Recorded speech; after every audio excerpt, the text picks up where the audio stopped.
Hey guys, how's it going? This is Kevin Ehsani, and this is the debate night special for the Progressive Square.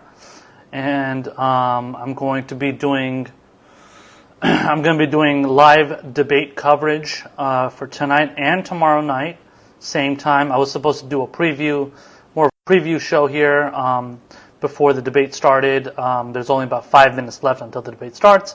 So my preview show basically is not going to happen, but I am going to give a little bit of my take before the debate starts. I'm going to be playing the debate audio for you guys live because obviously I can't show it to you guys. I can't show you the actual screen and the coverage because that's copyright issues and whatnot. So it's just going to be the audio, so that's allowed, and then that's going to start in about 5 minutes.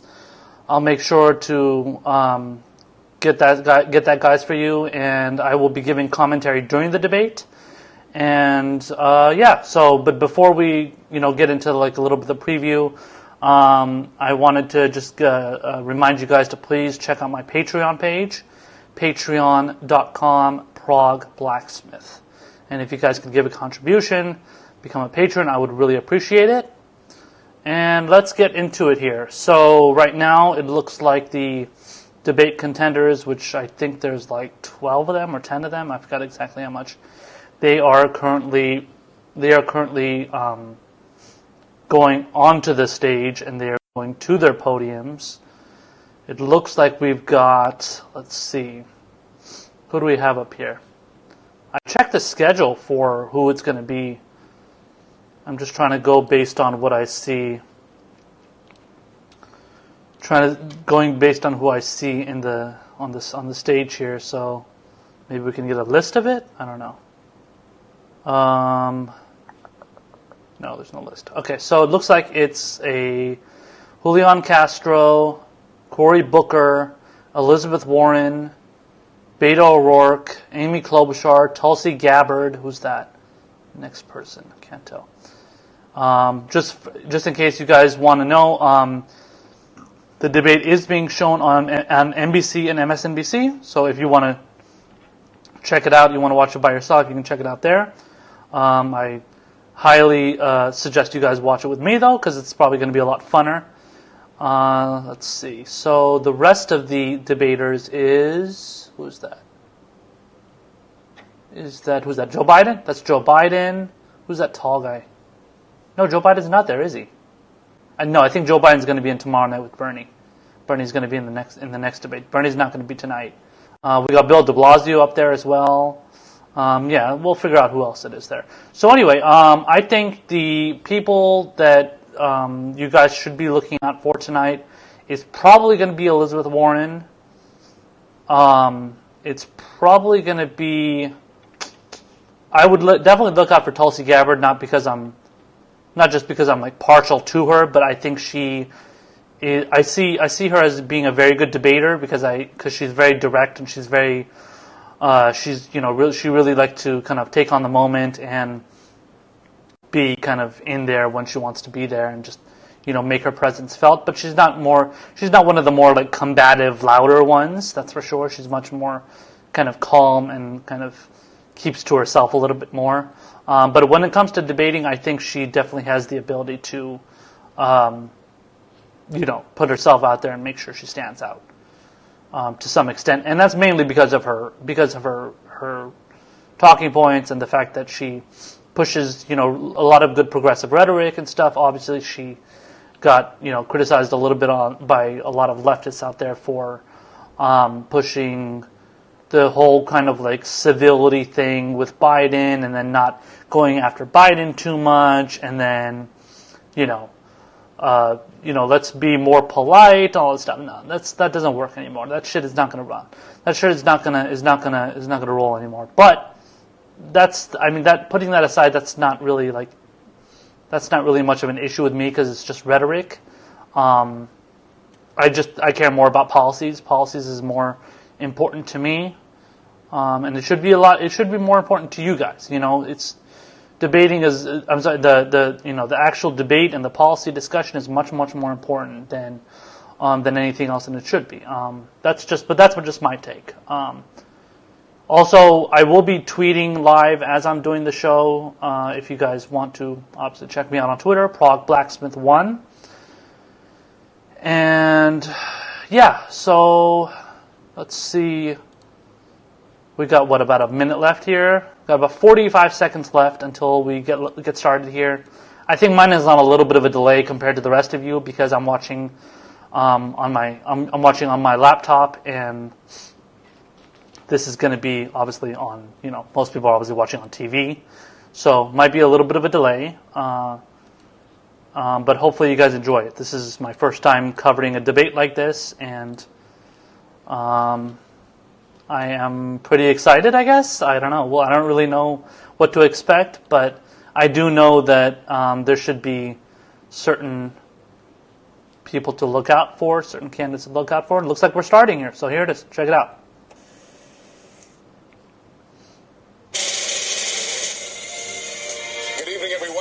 Welcome to the first Democratic debate in the 2020 race for president. Hi, I'm Savannah Guthrie. Tonight, it's our first chance to see these candidates go head-to-head on stage together. We'll be joined in our questioning tonight by our colleagues, Jose Diaz-Balart, Chuck Todd, and Rachel Maddow. Voters are trying to nail down Rachel where Maddow. the candidates stand in the issues. What sets them apart, and which of these presidential hopefuls has what it takes? Well, now, it's time to find out. How many Russia questions are we going to get from Rachel Maddow today? Senator Cory Booker, former Housing Secretary Julian Castro, New York City Mayor Bill de Blasio, former Maryland Congressman John Delaney, John Delaney. Tulsi Gabbard, Washington Governor Jay Inslee is actually pretty cool. He's got kind of like a good Green New Deal, climate change, tackle climate change agenda, which is pretty decent, I would say. From NBC News, Decision 2020, the Democratic Candidates Debate. Live from the Adrian Arch Performing Arts Center in Miami, Florida.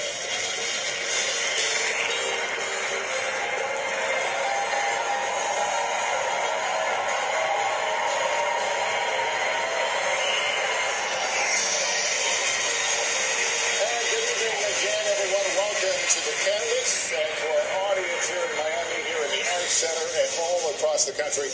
Tonight, we're going to take on many of the most pressing issues of the moment, including immigration, the situation unfolding at our border, and the treatment of migrant children. And we're going to talk about the tensions with Iran, climate change, and of course... Oh, I'm very interested to see what they say about Iran. Kitchen That's table for damn issues sure. so many Americans face every day.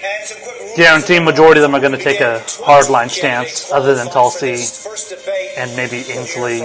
Elizabeth Warren, I don't expect much from her. Of course, there's Tim Ryan, too. John Delaney, they mentioned. 60 seconds to answer and 30 seconds. Beto O'Rourke can fuck off. Amy Klobuchar can fuck off. John Delaney can fuck off. Bill de Blasio mostly can fuck off. Can't stand either one of those people. We are not going to be shy about making sure the candidates stick to time tonight. All right, so with that business out of the way, we want to get to it. And we'll start this evening with Senator Elizabeth Warren. Senator, good evening to you. Thank you. You have many plans: free college, free childcare, government health care, cancellation of student debt, new taxes, new regulations, the breakup of major corporations. But this comes at a time when 71% of Americans say the economy is doing well, including 60% of Democrats. What do you say to those who worry this kind of significant change could be risky to the economy? So I think of it this way. Who is this economy really working for? It's doing great for a thinner and thinner slice at the top.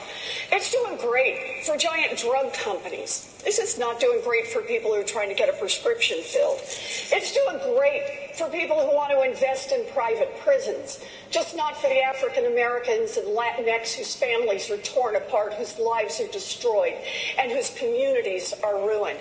It's doing great for giant oil companies that want to drill everywhere, just not for the rest of us who are watching climate change bear down upon us. When you've got a government, when you've got an economy that does great for those with money and isn't doing great for everyone else, that is corruption, pure and simple. We need to call it out. We need to attack it head on. And we need to make structural change in our government, in our economy, and in our country.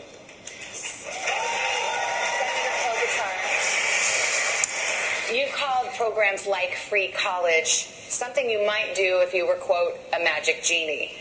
To be blunt, are the government programs and benefits that some of your rivals are offering giving your voters, people, a false sense of what's actually achievable?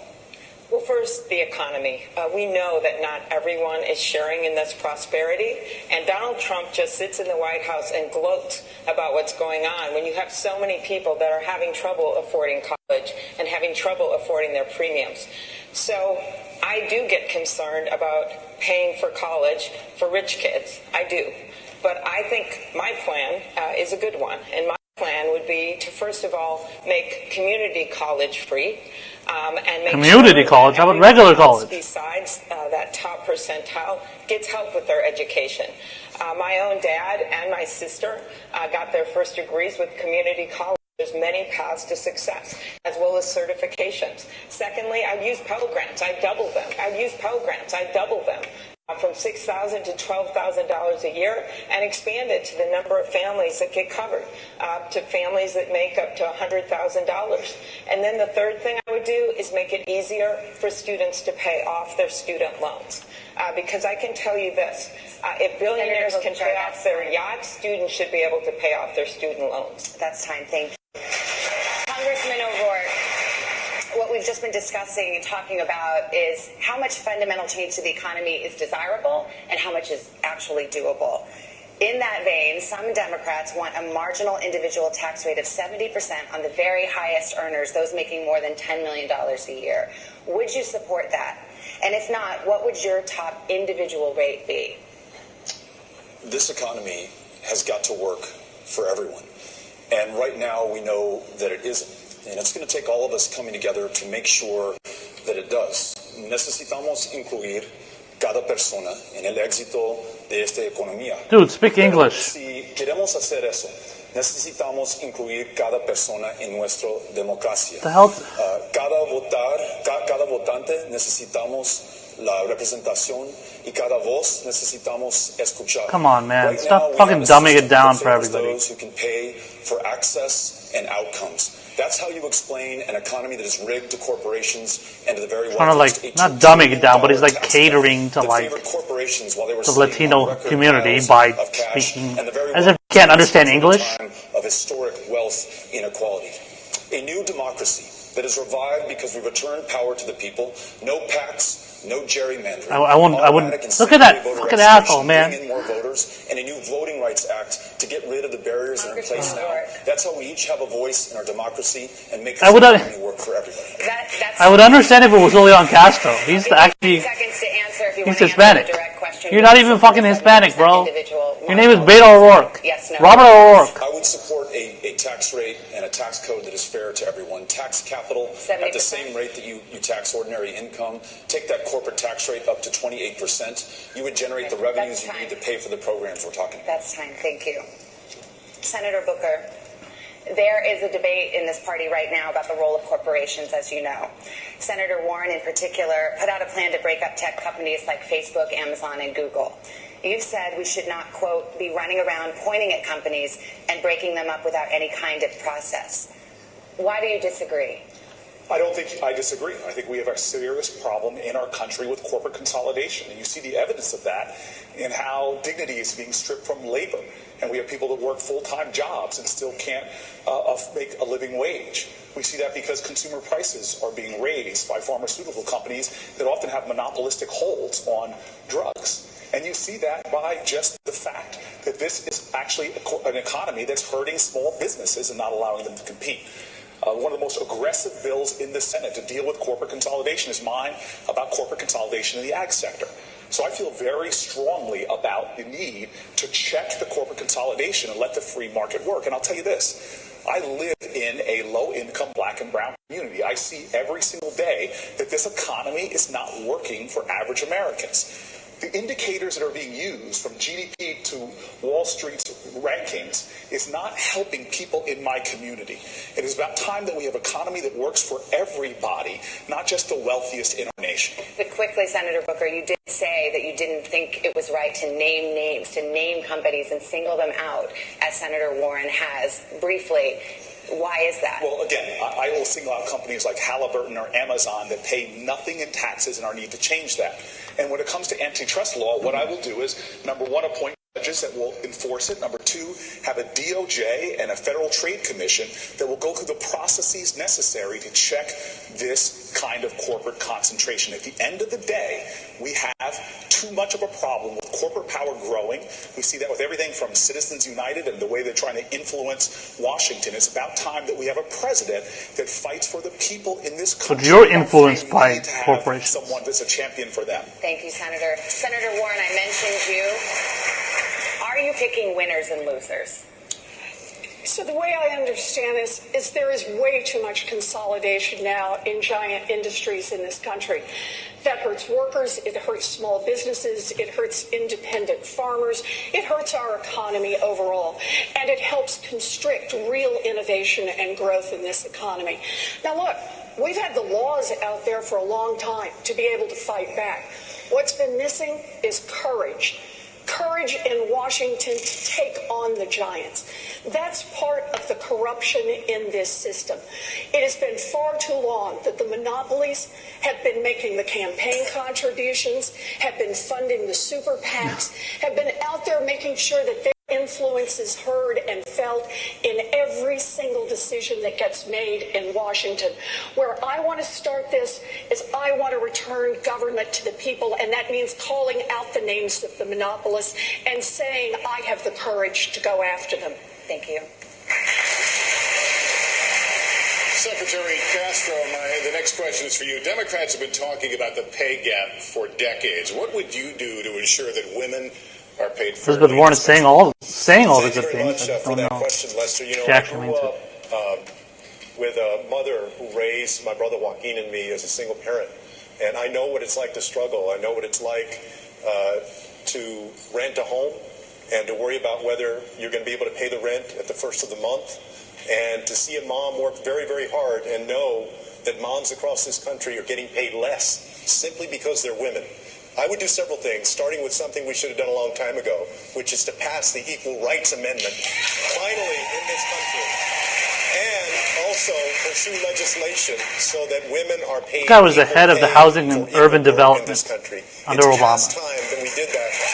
And I heard he did a bunch of fucking corporatist bullshit when he was there. So I don't know how much I trust him when it comes to All right, thank you. talking about how he lived in a poor home and stuff. Like, yeah, okay, you did that at that time. What are you doing now? First of all, let's recognize What'd you do then? situation we're in, that the American people deserve a president who will put your interests ahead of the rich and powerful. That's not what we have right now.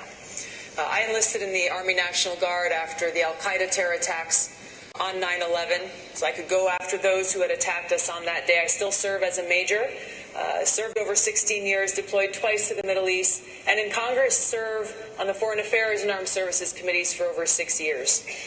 I know the importance of our national security, as well as the terribly high cost of war.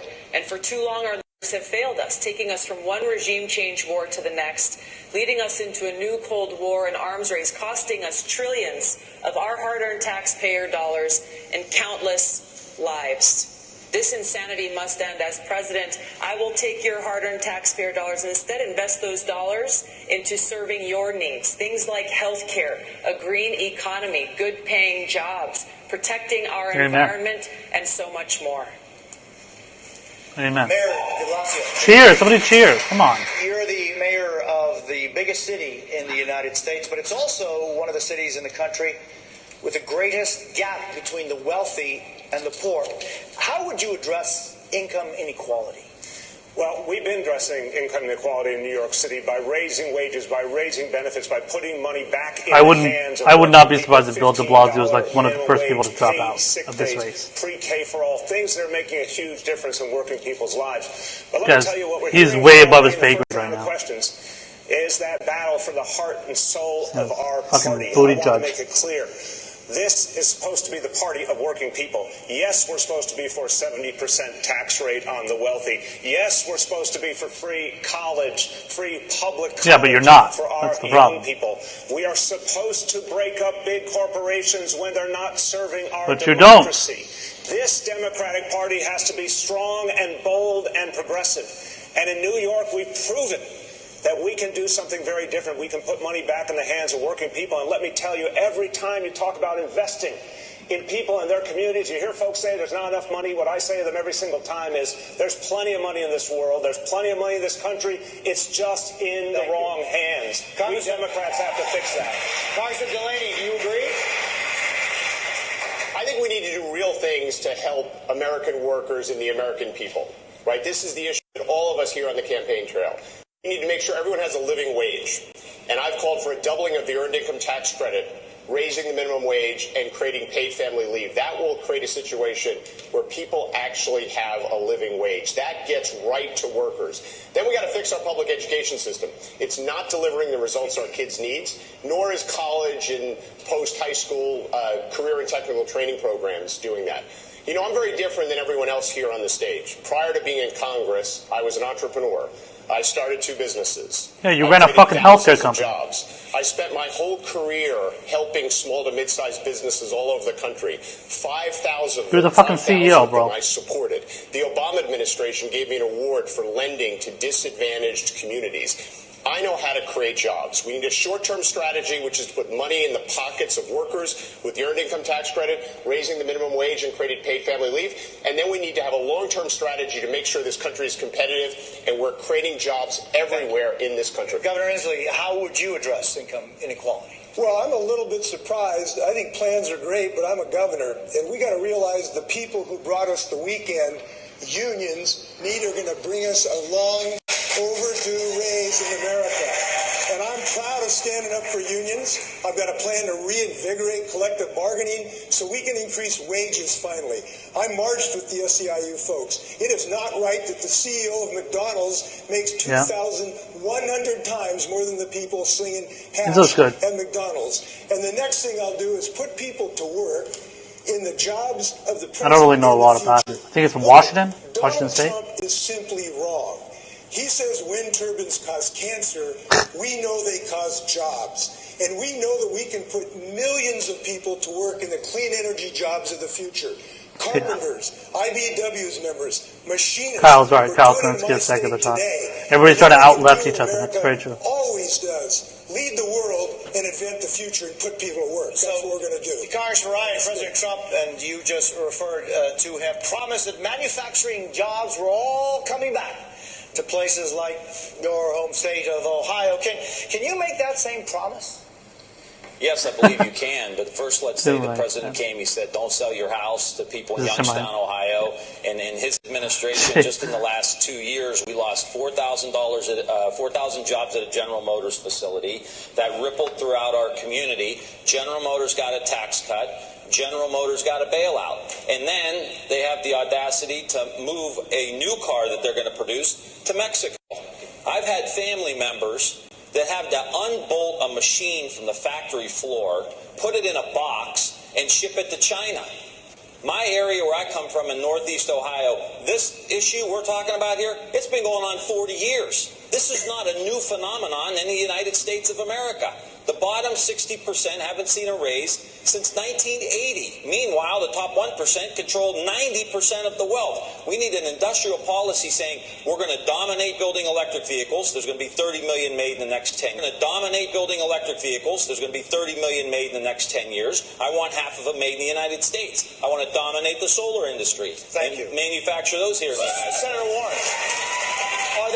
And that is to profits. And if they can save a nickel by moving a job to Mexico or to Asia or to Canada, they're going to do it. So here's what I propose for an industrial policy. Start with a place where there's a real need. There's going to be a worldwide need for green technology, ways to clean up the air, ways to clean up the water. And we can be the ones to provide that. We need to go tenfold in our research and development on green energy going forward.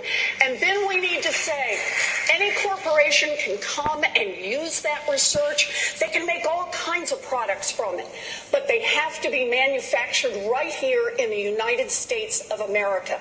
And then we have to double down and sell it around the world. There's a $23 trillion market coming for green products. We should be the leaders and the owners, and we should have that 1.2 million manufacturing jobs here in America. We can do this. All right, we're going to turn to the issue of health care right now. Really, Warren is sounding pretty good so far. Between you, many people watching at home have health insurance coverage. Most of them are sounding pretty Who decent. here would abolish their private health insurance in favor of a government-run plan? Just a show of hands to start off with. 2 people on the fucking stick. Even Tulsi isn't even in favor of that. Senator Klobuchar, let me put the question Come on, bro. to the Democrats who wants to keep private insurance in addition to a government health care plan. Why is an incremental approach, in your view, better than a sweeping overhaul? Well, I think it's a bold approach. It's something that Barack Obama wanted to do when we were working on the Affordable Care Act, and that is a public option. I am just simply concerned about kicking half of America off of their health insurance in 4 years, which is exactly what this bill says. So let me go on beyond that. There is a much bigger issue in addition to that, and that is pharmaceuticals. The president literally went on TV, on Fox, and said that people's heads would spin when they see how much he would bring down pharmaceutical prices. Instead, 2,500 drugs have gone up in double digits since he came into office. Instead, he gave $100 billion in giveaways to the pharma companies. For the rest of us, for the rest of America, that's what we call at home, all foam and no beer. We got nothing out of it. And so my proposal is to do something about pharma, to take them on, to allow negotiation under Medicare, to bring in less expensive drugs from other countries. And pharma thinks they own Washington. Well, they don't own me. Your time is up. Thank you. Senator Warren, you signed on to Bernie Sanders' Medicare for All plan. It would put essentially everybody on Medicare and then eliminate private plans that offer similar coverage. Is that the plan or path that you would pursue as president? So yes, I'm with Bernie on Medicare for All, and let me tell you why. I spent a big chunk of my life studying why families go broke. And one of the number one reasons is the cost of health care, medical bills. And that's not just for people who don't have insurance. It's for people who have insurance. Look at the business model of an insurance company. It's to bring in as many dollars as they can in premiums and to pay out as few dollars as possible for your health care. That leaves families with rising premiums, rising co-pays, and fighting with insurance companies to try to get the health care that their doctors say that they and their children need. Medicare for All solves that problem. And I understand there are a lot of politicians who say, oh, it's just not possible, we just can't do it, have a lot of political reasons for this. What they're really telling you is they just won't fight for it. Well, health care is a basic human right, and I will fight for basic human rights. Elizabeth Warren sounding like Bernie. Congressman O'Rourke, when you ran for Senate, you also praised the bill that would replace private insurance. This year you're saying you're no longer sure. Can you explain why? My goal is to ensure that every American is enough to live to their full potential because they have health care. In Laredo, Texas, I met a young man, 27 years old, told me that he'd been to a doctor once in his life. And on that visit, he was told he had diabetes, he was told he had glaucoma, and he was told untreated because he doesn't have health care, he'll be dead before the age of 40. So getting to guaranteed, high-quality, universal health care as quickly and surely as possible has to be our goal. The ability to afford your prescriptions and go to a primary care provider. The ability to see a mental health care provider. In Texas, the single largest provider of mental health care services is the county jail system today. And healthcare also has to mean that every woman can make her own decisions about her own body and has access to the care that makes that possible. Our plan says that if you're uninsured, we enroll you in Medicare. If you're insufficiently insured, you can't afford your premiums, we enroll you in Medicare. But if you're a member of a union that negotiated for a health care plan that you like because it works for you and your family, you're able to keep it. We preserve choice by making sure that everybody has health care. Time is up, Congressman, but I do want to ask a follow-up on this one. Just to be very clear, I'll give you 10 seconds. Would you replace private insurance?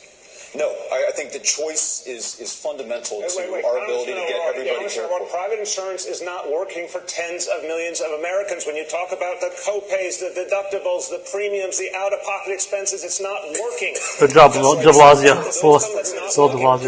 They can choose Medicare. For the culinary workers in you got to start by acknowledging the system is not working for people. They're able to keep them. Why are you defending private insurance? Say they like their private health insurance, by the way. It should be noted that 100 million Americans, I think we should be the party that keeps what's working and fixes what's broken.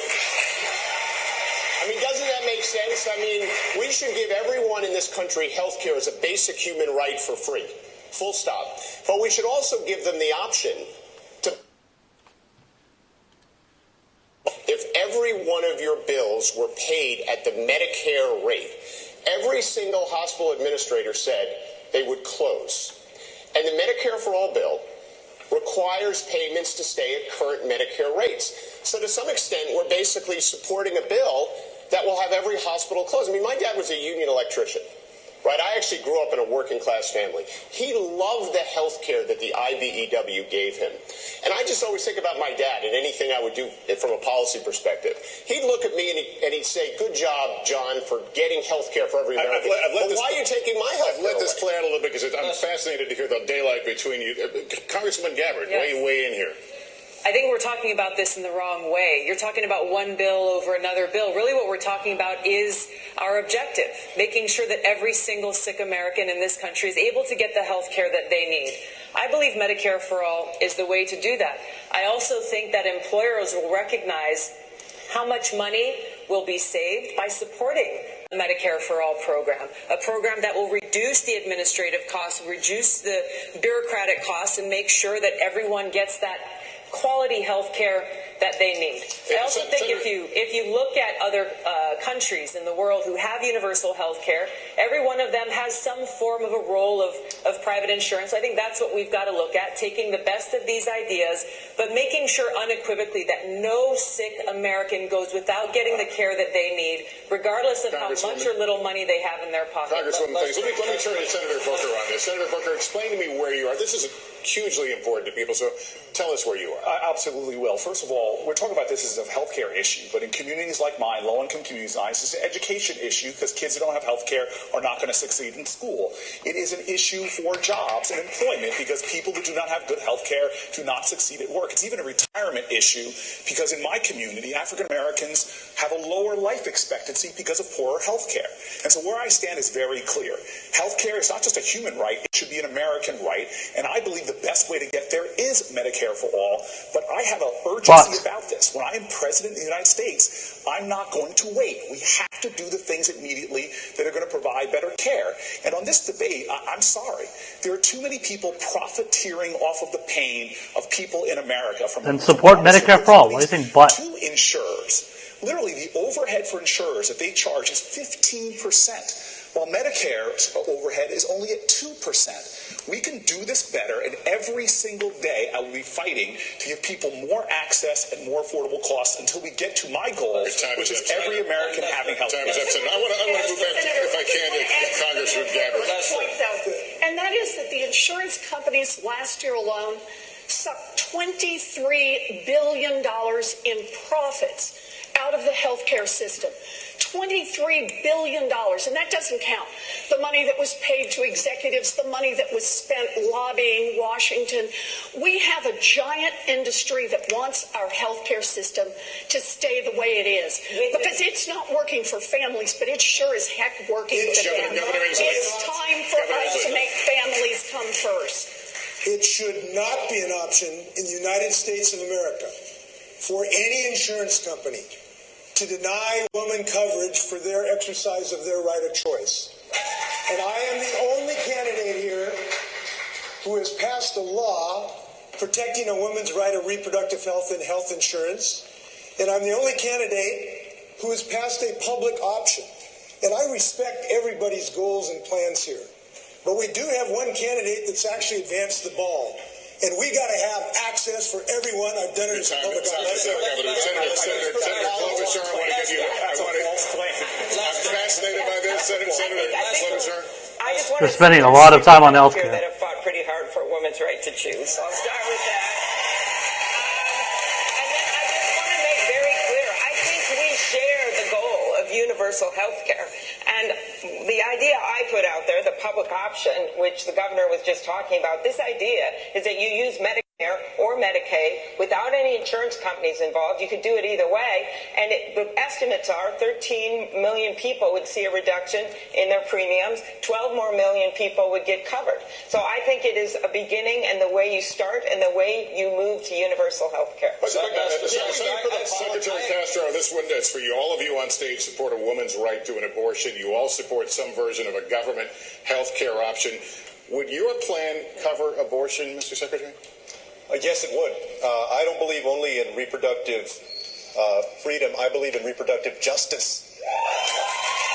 And, what that means is that just because a woman, or let's also not forget, someone in the trans community, a trans female, is poor, doesn't mean they shouldn't have the right to exercise that right to choose. And so I absolutely would cover the right to have an abortion. More than that, everybody in this crowd and watching at home knows that in our country today, a person's right to choose is under assault in places like Missouri, in Alabama, in Georgia.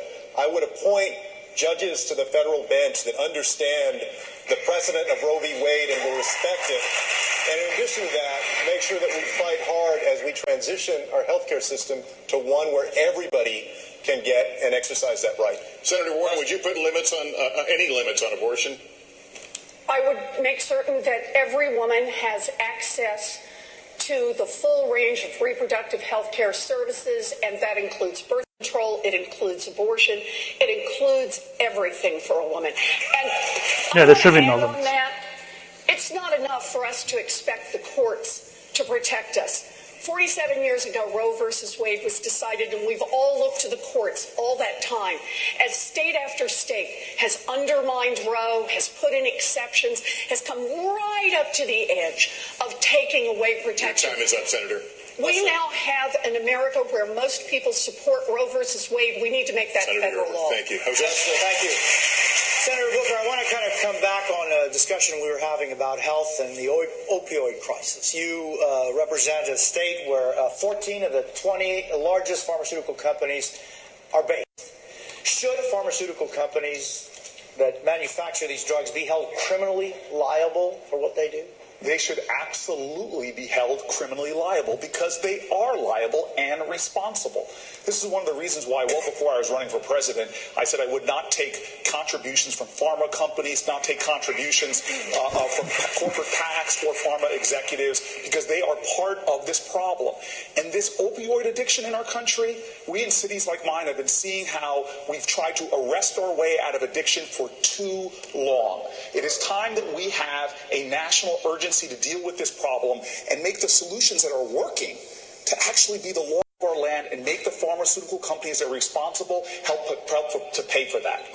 Isn't Cory Booker like a big pharmaceutical sellout to the pharmaceutical industry? Americans behind bars. It's the largest prison population on the face of the planet. Many are there for nonviolent drug crimes, including possession of marijuana, at a time that more than half the states have legalized it or decriminalized it. And yet, despite what Purdue Pharma has done, their connection to the opioid crisis and the overdose deaths that we're seeing throughout this country, they've been able to act with complete impunity and pay no consequences, not a single night in jail. Unless there's accountability and justice, this crisis will continue. In my administration, we will hold them to account. We will make sure that they pay a price, and we will help those who've been victims of this malfeasance in this country, get them treatment and long-term care. I know immigration is on a lot of your minds here, and I want to talk about it. We're going to talk about it in a moment. We need to take a break. We'll be back with more from Miami after this. Good, we get a break.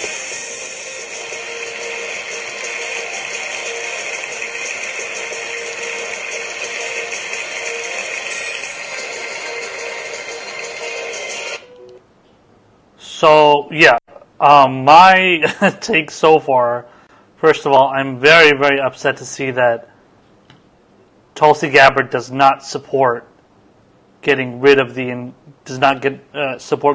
private insurance in favor of government healthcare. That's very surprising. I tweeted it out and I said I don't know if I remember hearing that from her before, like that she that was her position, but it's still surprising that she kind of came out with it and kind of put it out there and said it. That's I mean, I don't know. It's not. Somebody is saying that she supports like supplemental insurance, just like Bernie Sanders does. But I mean, that's really unfortunate that you would because that's a separate thing. If you want to put that out there, I think she may have said that in her response there when they asked her, because they were interested in her take. But if you support that, that's a different thing than saying I don't support replacing private insurance with government. So I don't know. I mean, we'll see if she so-called evolves on that position, but that's still not a good position to take.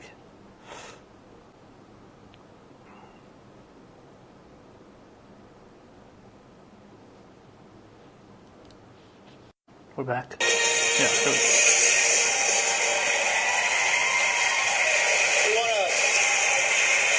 To an issue that has been in the news, especially this week. There are undocumented children being held alone in detention, even as close as Homestead, Florida, right here, less than 30 miles from where we are tonight. Fathers and mothers and children are dying while trying to enter the United States of America. Excuse me.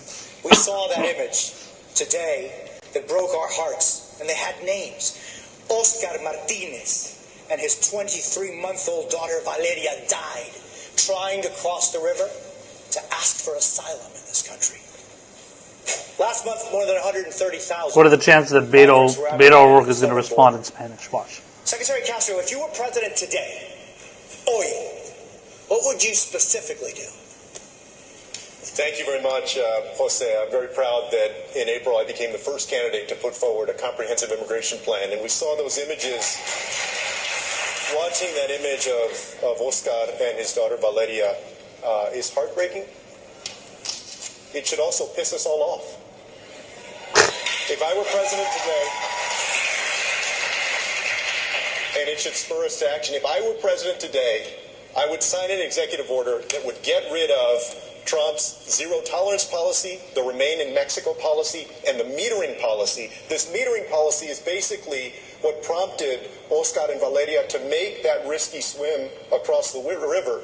They have been playing games with people who are coming and trying to seek asylum at our ports of entry. Oscar and Valeria went to a port of entry, and then they were denied the ability to make an asylum claim. So they got frustrated, and they tried to cross the river, and they died because of that. On day one, On day one, I would do that executive order that would address metering, and then I would follow that up in my first 100 days with immigration reform that would honor asylum claims, that would put undocumented immigrants, as long as they haven't committed a serious crime, on a pathway to citizenship, and that would go to the root cause of the issue, which is we need a Marshall Plan for Honduras and Guatemala and El Salvador so that people can find safety and opportunity at home instead of coming to the United States to seek it. Senator Booker, what would you do on day one? And this is a situation that the next president will inherit. Yes. La situación ahora es inaceptable. Wow, Booker's speaking in Spanish too. Not even Castro did that. Come on. On day one, I will make sure that, number one, we end the ICE policies and the customs and border policies that are violating the human rights. When people come to this country, they do not leave their human rights at the border. Number two, I will make sure that we reinstate DACA, that we reinstate pathways to citizenship for DACA recipients, and to make sure that people that are here on temporary protected status can stay and remain here. And then finally, we need to make sure we address the issues that made Oscar and Valeria come in the first place by making major investments in the Northern Triangle, not like this president is doing, by ripping away the resources we need to actually solve this problem. We cannot the warning for Medicare for all this week. Get border security. Ron will we actually will lose security and our values. We must fight for both. Well, if I might, very briefly, and this is an important point, my plan, and I'm glad to see that Senator Booker, Senator Warren, and Governor Inslee agree with me on this, my plan also includes getting rid of Section 1325 of the Immigration and Nationality Act, to go back to the way we used to treat this when somebody comes across the border, not to criminalize desperation, to treat that as a civil violation. And here's why it's important. We see all of this horrendous family separation. They use that law, Section 1325, to justify under the law separating little children from their families. And so I want to challenge every single candidate on this stage to support the repeal of Section 1325. 30 seconds. As my friend here said, I agree with him on that issue, but folks should understand that the separation of children from families doesn't just go on at our border. It happens in our communities as ICE are ripping away parents from their American children, spouses and the like, and are creating fear in cities all across this country where parents are afraid to even drop their kids off to school or go to work. We must end those policies as well. Discussion about immigration in this country, because look at the bottom line here. That tragic photo of that parent, that child, and I'm saying this as a father. Every American should feel that in their heart. Every American should say, that is not America. Those are not our values. We have to get under the skin of why we have this crisis in our system, because we're not being honest about the division that's been fomented in this country. The way that American citizens have been told that immigrants somehow created their misery and their pain and their challenges. For all the American citizens out there who feel you're falling behind, who feel the American dream's not working for you, the immigrants didn't do that to you. The big corporations did that to you. Good response from de Blasio. De Blasio's doing good. Working people, and that includes a party of immigrants, but first we have to tell working people in America who are hurting that we're going to be on their side every single time against those big corporations who created this mess to begin with. And remind people we're all in this together. If we don't change that debate, that politics that's holding us back, we won't get all these reforms people are talking about. That's what we need to do as Democrats. Congresista O'Rourke, ¿qué haría usted en el primer día, si usted es presidente, sobre esta realidad que está ocurriendo? What would you do, Congressman, day one? So already speaking Spanish to him, he's going to obviously speak Spanish back. Cada persona con el respeto y dignidad que merecen como humanos. We would not turn back Valeria and her father Oscar. We would accept them into this country and follow our own asylum laws. We would not build walls. We would not put kids in cages. In fact, we would spare no expense to reunite the families that have been separated already. And we would not criminally prosecute any family who is fleeing violence and persecution. We would make sure... Secretary, let him finish, and I will give you this policy. But let him finish. Let him finish, please. Yes. We would not detain any family fleeing violence, in fact, fleeing the deadliest countries on the face of the planet today. We would implement a family case management program so they could be cared for in the community at a fraction of the cost. And then we would rewrite our immigration laws in our own image. Free dreamers forever from any fear of deportation by making them U.S. citizens here in this country. Invest in solutions in Central America, work with regional stakeholders so there's no reason to make that 2,000-mile journey to this country. Secretary, I'll give you 30 seconds. Let's be very clear. The reason that they're separating these little children from their families is that they're using Section 1325 of that act, which criminalizes coming across the border, to incarcerate the parents and then separate them. Some of us on this stage have called to end that section, to terminate it. Some, like Congressman O'Rourke, have not. And I want to challenge all of the candidates to do that. Uh-oh. I just think it's calling a him out. Bethel. I think it's a mistake. And I think that if you truly want to change the system, then we got to repeal that section. If not, then it might as well be the same policy. Let me respond to this very briefly. Actually, as a member of Congress, I helped to introduce legislation that would ensure that we don't criminalize those who are seeking asylum and refuge in this country. If you're fleeing desperation, then I want to make sure everybody else treated with respect. I'm still talking about everybody else. But you're looking at just one small part of this. I'm talking about a comprehensive rewrite of our immigration. O'Rourke and Castro sound exactly the same. I can't tell that their voices apart. I'm talking about millions of folks. A lot of folks that are coming are not seeking asylum. A lot of them are undocumented immigrants, right? And you said recently that the reason you didn't want to repeal Section 1325 was because you were concerned. Don't attack Democrats. Why are the Democrats attacking each other? This isn't good. Section 18. I don't approve of this. Title 18 of the U.S. Code Title 21 and Title 22 already cover human trafficking. I think that you should do your homework on this issue. If you did your homework on this issue, you would know that we should repeal this section. This is an issue that we should and could be talking They keep about yelling for a over long time, and we will for a long time. Can we talk about the conditions and why people are coming here? Savannah, I know, it's just, we could go on. But rather than talk about specific provisions, we really have to talk about why these people are coming to our country and what are we going to do to actually make a difference in these countries. Congressman, you'll get your chance. Let's continue the discussion. Senator Klobuchar, let's talk about what Secretary Castro just said. He wants to no longer have it be a crime to illegally cross the border. Do you support that? Do you think it should be a civil offense only? And if so, do you worry about potentially incentivizing people to come here? Immigrants, they do not diminish America. They are America. And I am happy to look at his proposal, but I do think you want to make sure that you have provisions in place that allow you to go after traffickers and allow you to go after people who are violating the law. What I really think we need to step back and talk about is the economic imperative here.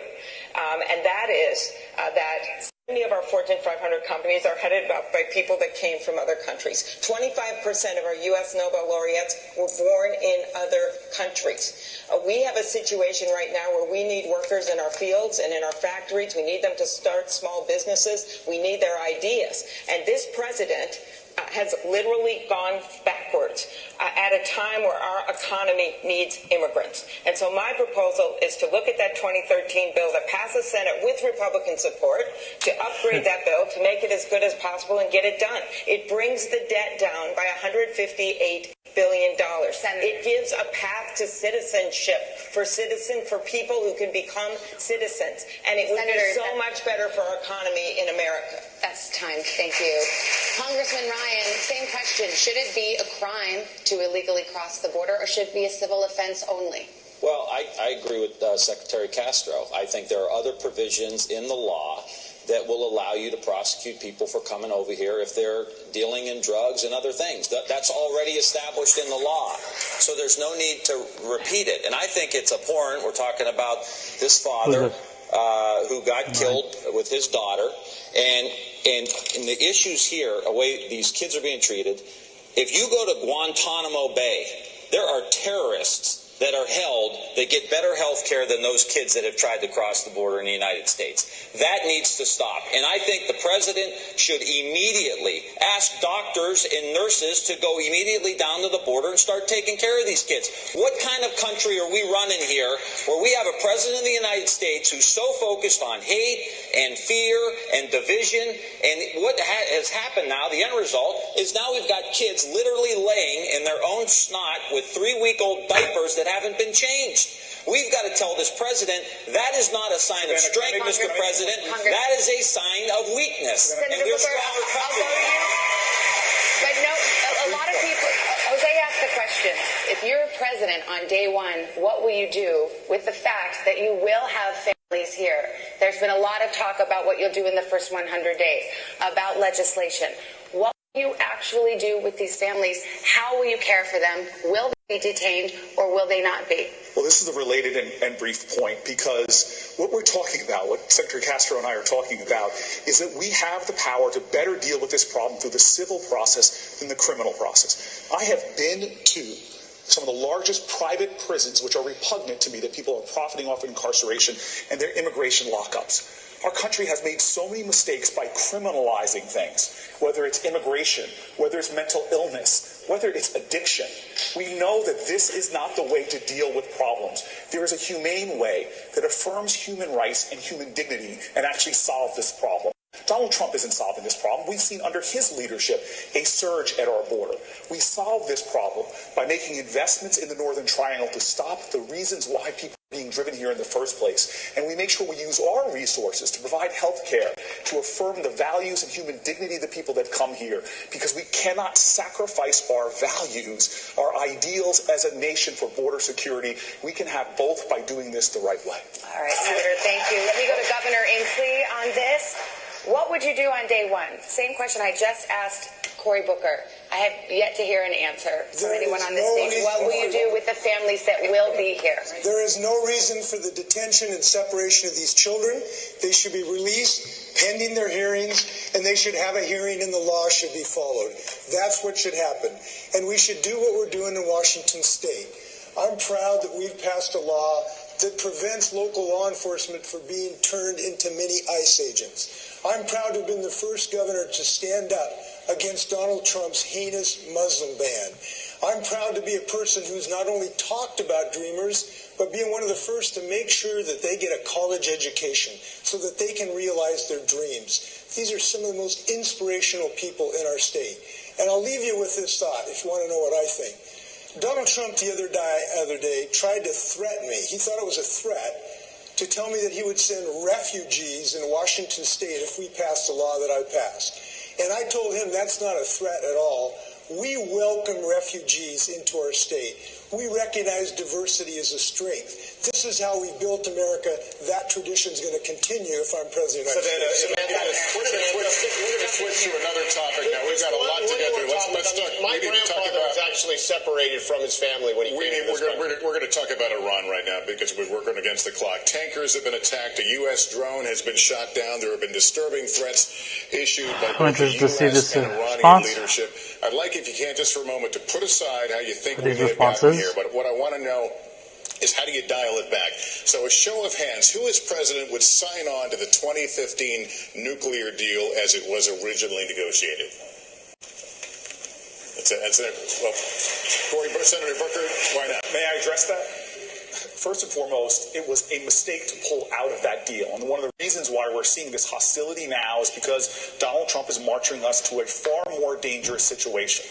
Literally, he took us out of a deal, gave us transparency into their nuclear program, and pushed back a nuclear breakout. Cory Booker is a big-time ATAC show. Now we see Iran threatening to go further. I don't trust him. And we're being pulled in further and further into this crisis. We need to renegotiate and get back into a deal, but I'm not going to have a primary platform to say unilaterally I'm going to rejoin that deal, because when I'm president of the United States, I'm going to do the best I can to secure this country and that couldn't even tell who raised their hand make there. sure that if I have an opportunity to leverage a Seems like most deal, of them I'm going to do it. All right, Senator Klobuchar, I'd like you to answer the question because you said you would negotiate yourself back into the Iranian agreement.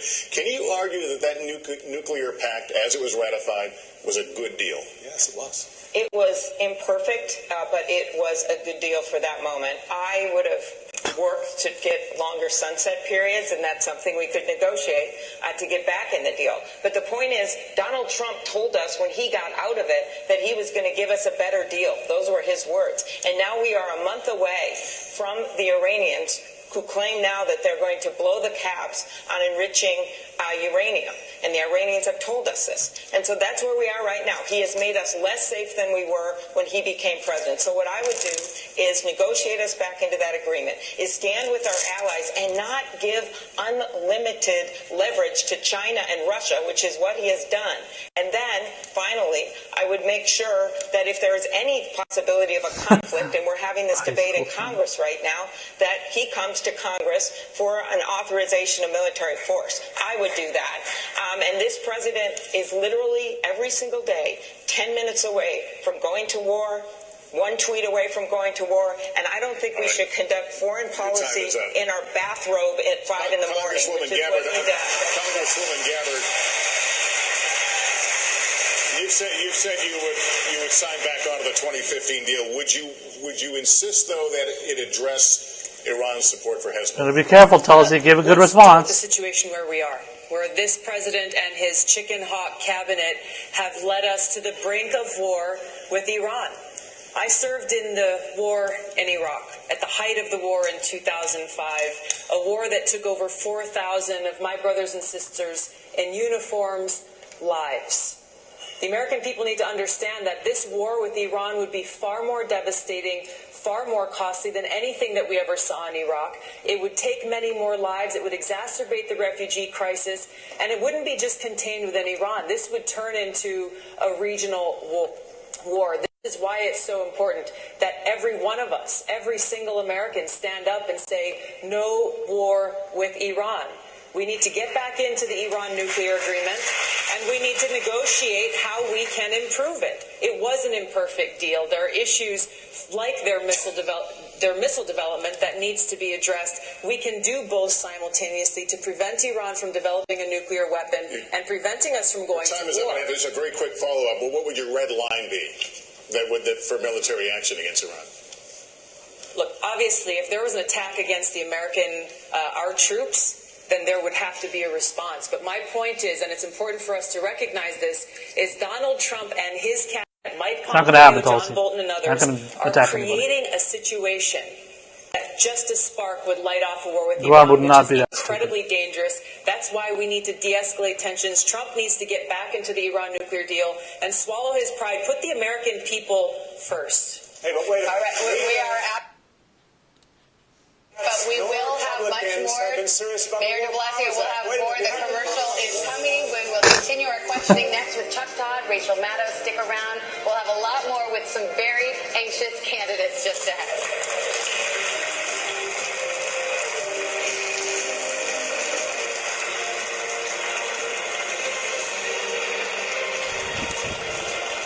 Luciano. Yeah, so it's clear, as a lot of people have been mentioning on Twitter, it's clear that they're giving tons of time to Elizabeth Warren. They're giving tons of time to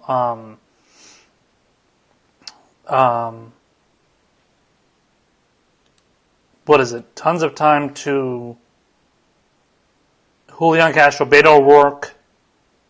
Yeah, the rest. I mean, it was funny how John Delaney got fucking cut off. He's trying to talk about how his grandfather or something was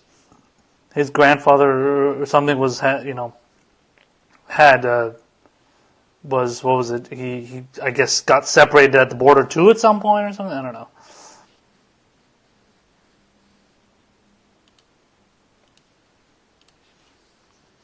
Yeah, it's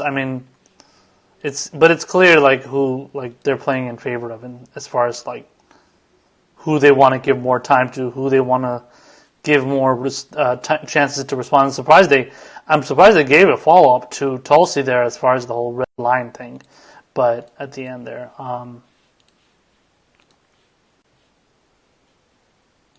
yeah.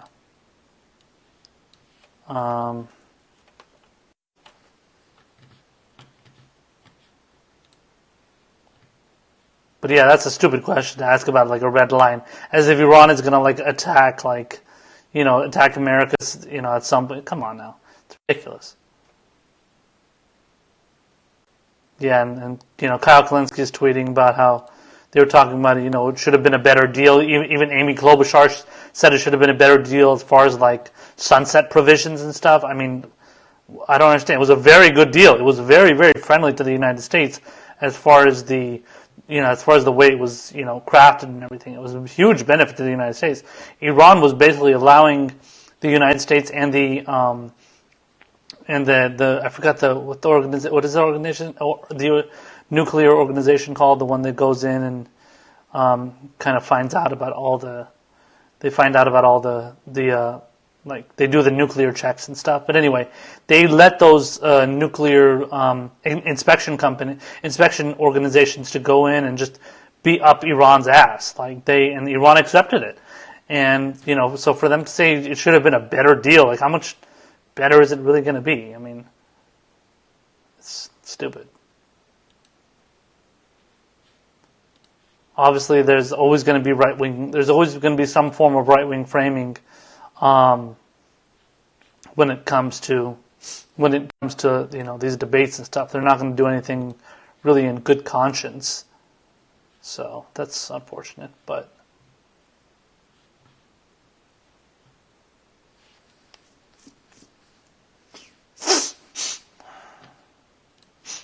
it's a pretty long commercial. They're all of them leave the stage. I think they go get a drink of water or something. You would think they would have water right there, though. They probably allow them to, obviously, have some water on that little podium thing. You would think at least they would. So I don't see the point in going to the back. It's only for 2 or 3 minutes.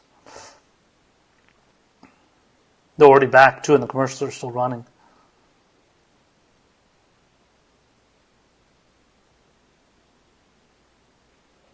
Looks like Andrew Yang is going to be on the next debate. Is Marianne Williamson going to be there? I don't think Mike Gravel made it, though, fortunately.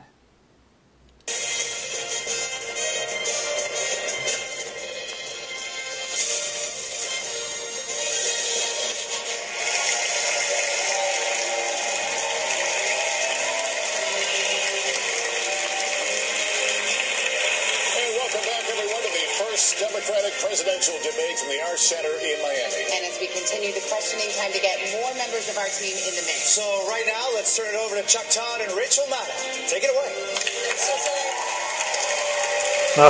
start by recapping the rules. We're going to have a Russia question right away. Qualified for this first Democratic debate. We're going to hear from 10 tonight, 10 more tomorrow. The breakdown for each night was selected at random. Now, the candidates will have 60 seconds to answer, 30 seconds for a follow-up if necessary, and we will be ruthless if necessary.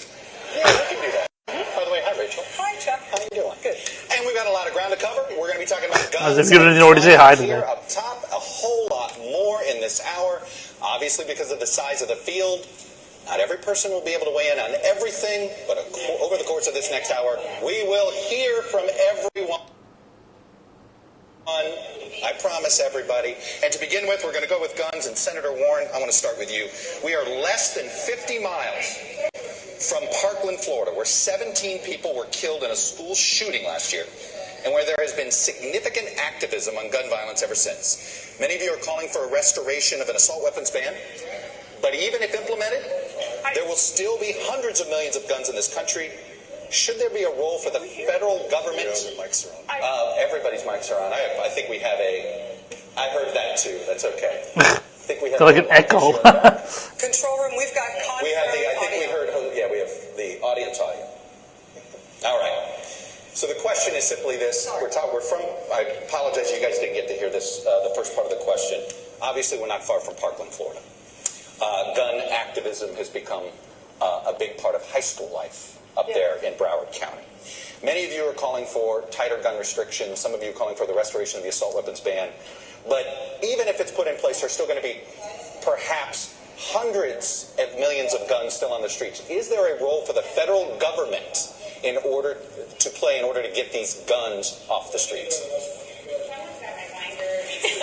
What the hell's going on over here? What's happening? We are hearing our colleagues' audio. Shut the fuck up.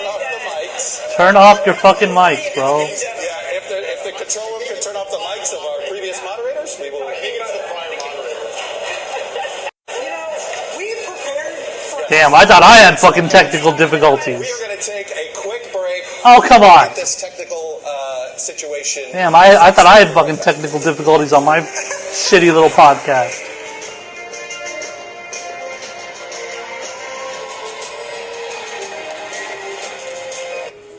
Maria Ramirez. Hi. Maria Ramirez.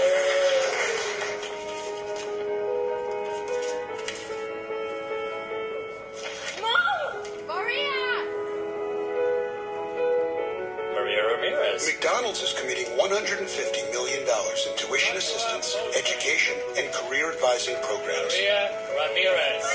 to help more employees achieve their dreams. After my DVT blood clot, Okay, I wonder, so is looks like we have another. corner? Looks like we have another break here. I don't really know what else to comment on. Nothing happened. They were just having some technical difficulties. For some reason, the mics of the different.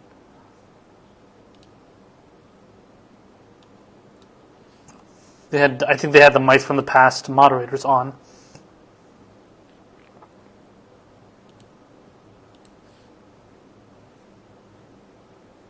Yeah, right.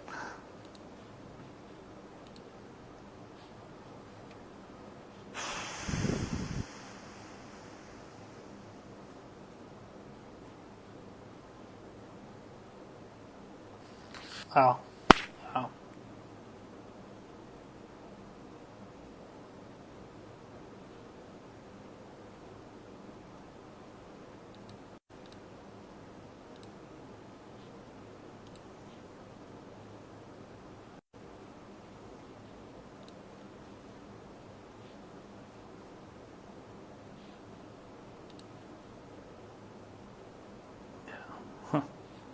Back yet? No, not yet. Yeah, people are still not happy about Tulsi not raising her hand. When I saw that, I was definitely surprised. I mean, I think for a lot of progressives, that was probably like the highlight. Bad highlight, but a highlight nonetheless.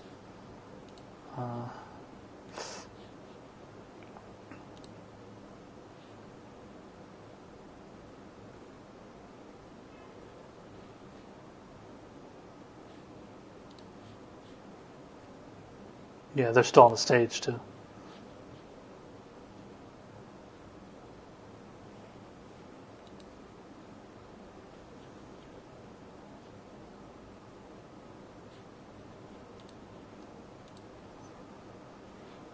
Let's see.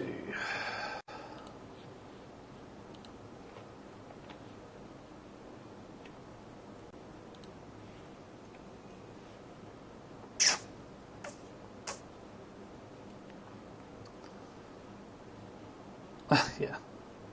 Matthew Stoller, at Matthew Stoller, he tweeted justifying immigration by saying 70% of the Fortune 500 CEOs came from other countries is not a good argument. I agree. They're always trying to push that kind of shit.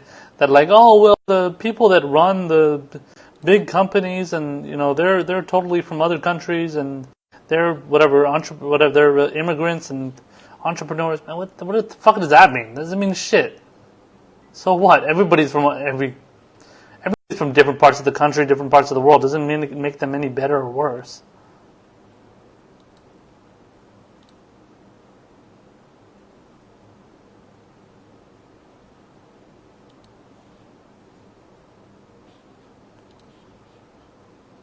Ugh.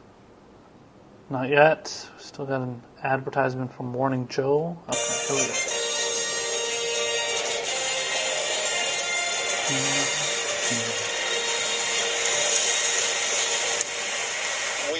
Finally, technical difficulties. Figured out.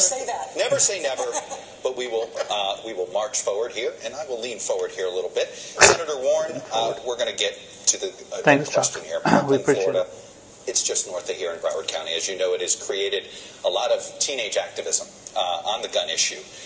It has inspired a lot of you to come out with more robust plans to deal with guns, including assault weapons ban. But even if you're able to implement that, what do you do about the hundreds of millions of guns already out there? And does the federal government have to play a role in dealing with it? So, in this period of time that I've been running for president, I've had more than 110 calls. I've taken more than 2,000 unfiltered questions. And the single hardest question I've gotten, I got one from a little boy and I got one from a little girl. And that is to say, when you're president, how are you going to keep us safe? That's our responsibility as adults. 7 children will die today from gun violence, children and teenagers. And they won't just die in mass shootings. They'll die on sidewalks, they'll die in playgrounds, they'll die in people's backyards. Gun violence is a national health emergency in this country, and we need to treat it like that. So what can we do? We can do the things that are sensible. We can do the universal background checks. We can ban the weapons of war. But we can also double down on the research and find out what really works, where it is that we can make the differences at the margins that will keep our children safe. We need to treat this like the virus that's killing our children. You didn't address, do you think the federal government needs to go and figure out a way to get the guns that are already out there? What I think we need to do is we need to treat it like a serious research problem, which we have not done. You know, guns in the hands of a collector who's had them for decades, who's never fired them, who takes safety seriously, that's very different from guns that are sold and turned over quickly. We can't treat this as an across-the-board problem. We have to treat it like a public health emergency. That means bring data to bear, and it means make real change in this country, whether it's politically popular or not. Senator Booker, you have a program. We need to fight for our children. Senator Booker, you have a federal government buyback program in your plan. How is that going to work? Well, first of all, I want to say my colleague and I both have been hearing this on the campaign trail. Mike Rubel says Corey, your Spanish is somehow worse than Beto. In my neighborhood.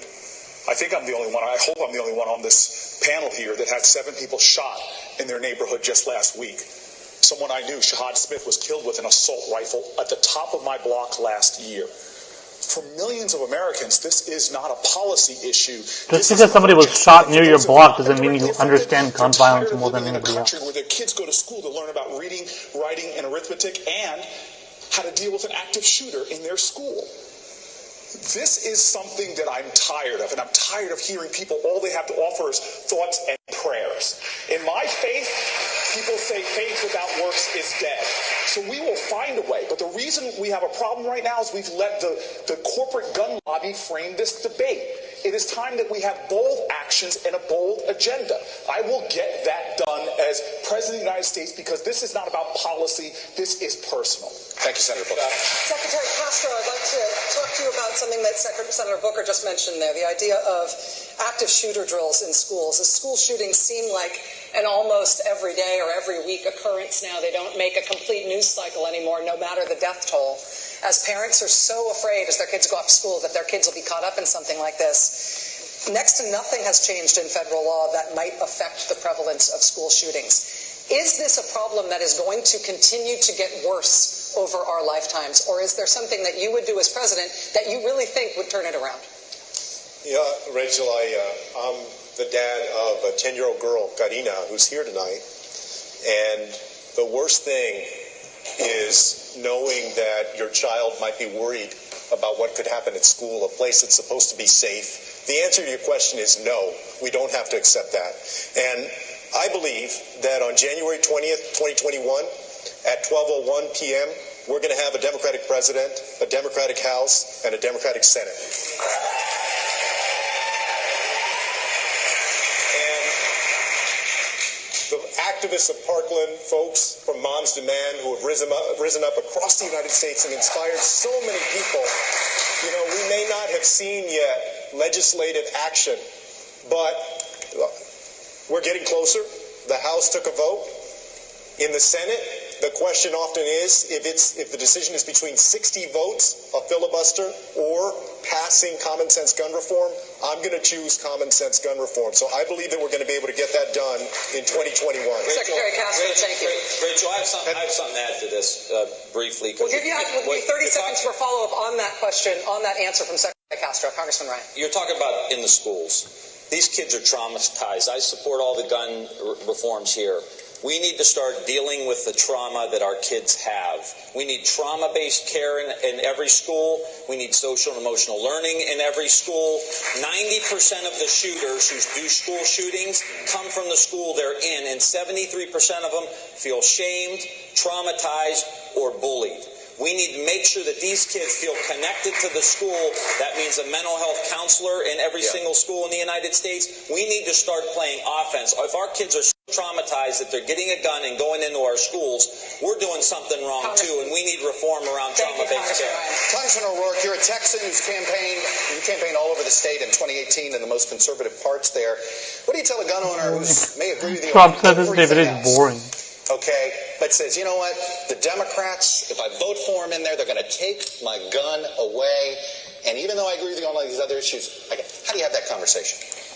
Here's how we had that conversation in Texas. I shared with them what I learned from those students who survived the Santa Fe High School shooting. A young student named Bree, her friend Marcel, who survived another shooting, the mother of a victim who lost her life, Rhonda Hart. They talked about universal background checks where you close every loophole. We know that they save lives. Talked about ending the sales of assault weapons into our communities. Weapons of war were designed to kill people as effectively and as efficiently as possible. They should belong on the battlefield and not in our communities. Red flag laws, so that if someone poses a danger to themselves or to someone else, they're stopped before it's too late. And what I found in each one of those 254 counties is that Democrats and independents and Republicans, gun owners and non-gun owners alike, agreed But this effort must be led by the young people that you referenced at the beginning of this issue. Those students from Marjorie Stoneman Douglas led the charge here in Florida, and they've been able to change those laws. They're making our democracy work, ensuring that our values and our interests and our priorities are reflected in the laws that we pass. Thank you, Congressman O'Rourke. Hang on. Let me give 30 seconds. Senator Klobuchar, the Iron Range. I'm curious. Gun confiscation, right? If the government is buying back, how do you not have that conversation? Well, that's not confiscation. You would give them the offer to buy back their gun. But I'll say this. I look at these proposals and I say, does this hurt my Uncle Dick in his deer stand, coming from a proud hunting and fishing state? These proposals don't do that. When I was a prosecutor, I supported the assault weapon ban.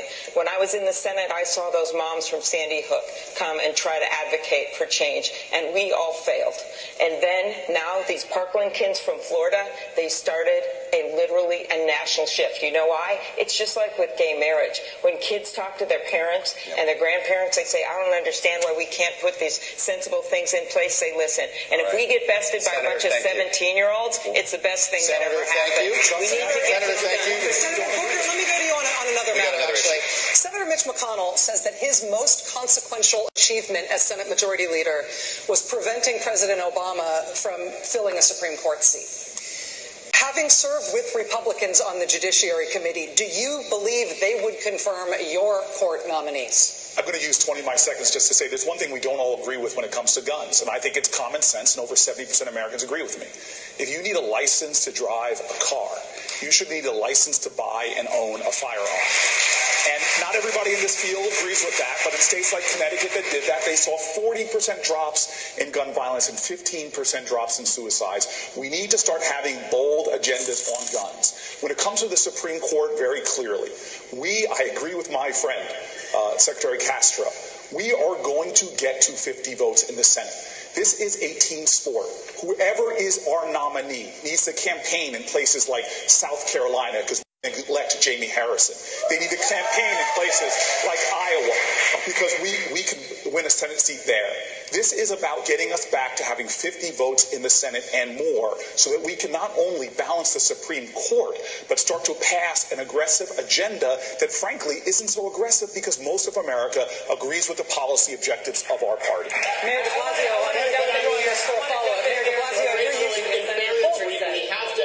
Congressman Delaney, you'll have some time in a moment on this issue. Congressman Delaney, I'll give you John Delaney never gets a chance to talk. As an executive in the largest city in this country, you are used to saying what you want to have happen and having it happen. If you nominate a Supreme Court nominee as President of the United States, and Mitch McConnell is still Senate Majority Leader, what makes you believe that he would allow you to make a nominee? Rachel, I am chief executive of the nation's largest city, and I also want to just say something quick on the gun issue and come to your question. Look, I run the largest police force in America, too, and if we're going to stop these shootings, we're going to get these guns off the street, we have to have a very different relationship between our police and our community. I also want to say there's something that sets me apart from all my colleagues running in this race, and that is for the last 21 years, I've been raising a black son in America.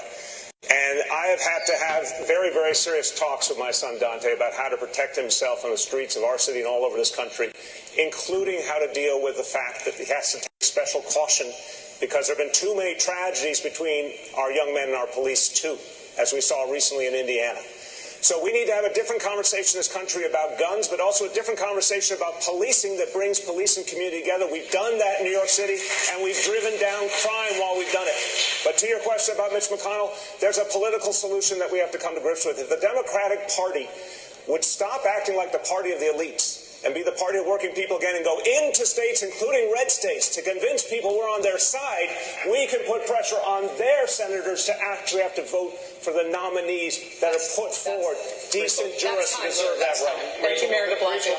Senator Warren, I'm going to get you. I will get you 30 seconds. I promise. Let me get this question. We're trying. I know you guys, we got other issues we're trying to get to, including a big one coming up in a minute. But Senator Warren, I want to continue on the Mitch McConnell thing because you have a lot of ambitious plans. You have a plan for that. Okay. We talked about the Supreme Court. Do you have a plan? MSNBC repeating her fucking slogan for it. If you don't beat him in the Senate, if he's still sitting there as the Senate Majority Leader, it's very plausible you be elected president with a Republican Senate. Do you have a plan to deal with Mitch McConnell? I do.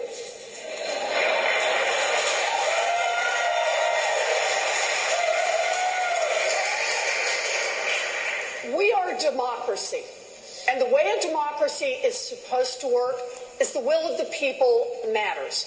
Now, we for far too long have had a Congress in Washington that has just completely dismissed what people care about across this country. They have made this country work much better for those who can make giant contributions, made it work better for those who hire armies of lobbyists and lawyers, and not made it work for the people. Well, here's how I see this happening. Number one, sure, I want to see us get a Democratic majority in the Senate. But short of a Democratic majority in the Senate, you better understand the fight still goes on. It starts in the White House, and it means that everybody we energize in 2020 stays on the front lines come January 2021. We have to push from the outside, have leadership from the inside, and make this Congress reflect the will of the people. I'm going to get a couple of you in here. I'm going to get you a couple in here. 30 seconds. Congressman Delaney, you seem to believe you can do everything in a bipartisan manner. Mitch McConnell doesn't operate that way. He operates differently. Why do you think he is going to conform to your style? I think we need to get things done. That's why I believe we need to operate in a bipartisan manner. Listen, I'll sign into law bills that come to the White House that are passed on a party line basis, absolutely. But all the big transformative things we've ever done in this country's history have happened when huge majorities of the American people get behind them, which is why we need real solutions, not impossible promises. We need to put forth ideas that work, whether it's on health care, creating universal health care so that every American gets health care, but not running on making private insurance illegal. The gun issue is related. The gun safety issue is related because I can't tell you how many times I've been with folks in Western Maryland, and they've said to me, you know, Democrats don't do anything for us, Republicans don't do anything for us. You fight all the time, so they vote on that single issue. If we become the party of getting things done for the American people with real solutions, not impossible promises, we'll be able to get all these things done. 2:30s here. I'm going to say, Senator Booker, 30 seconds.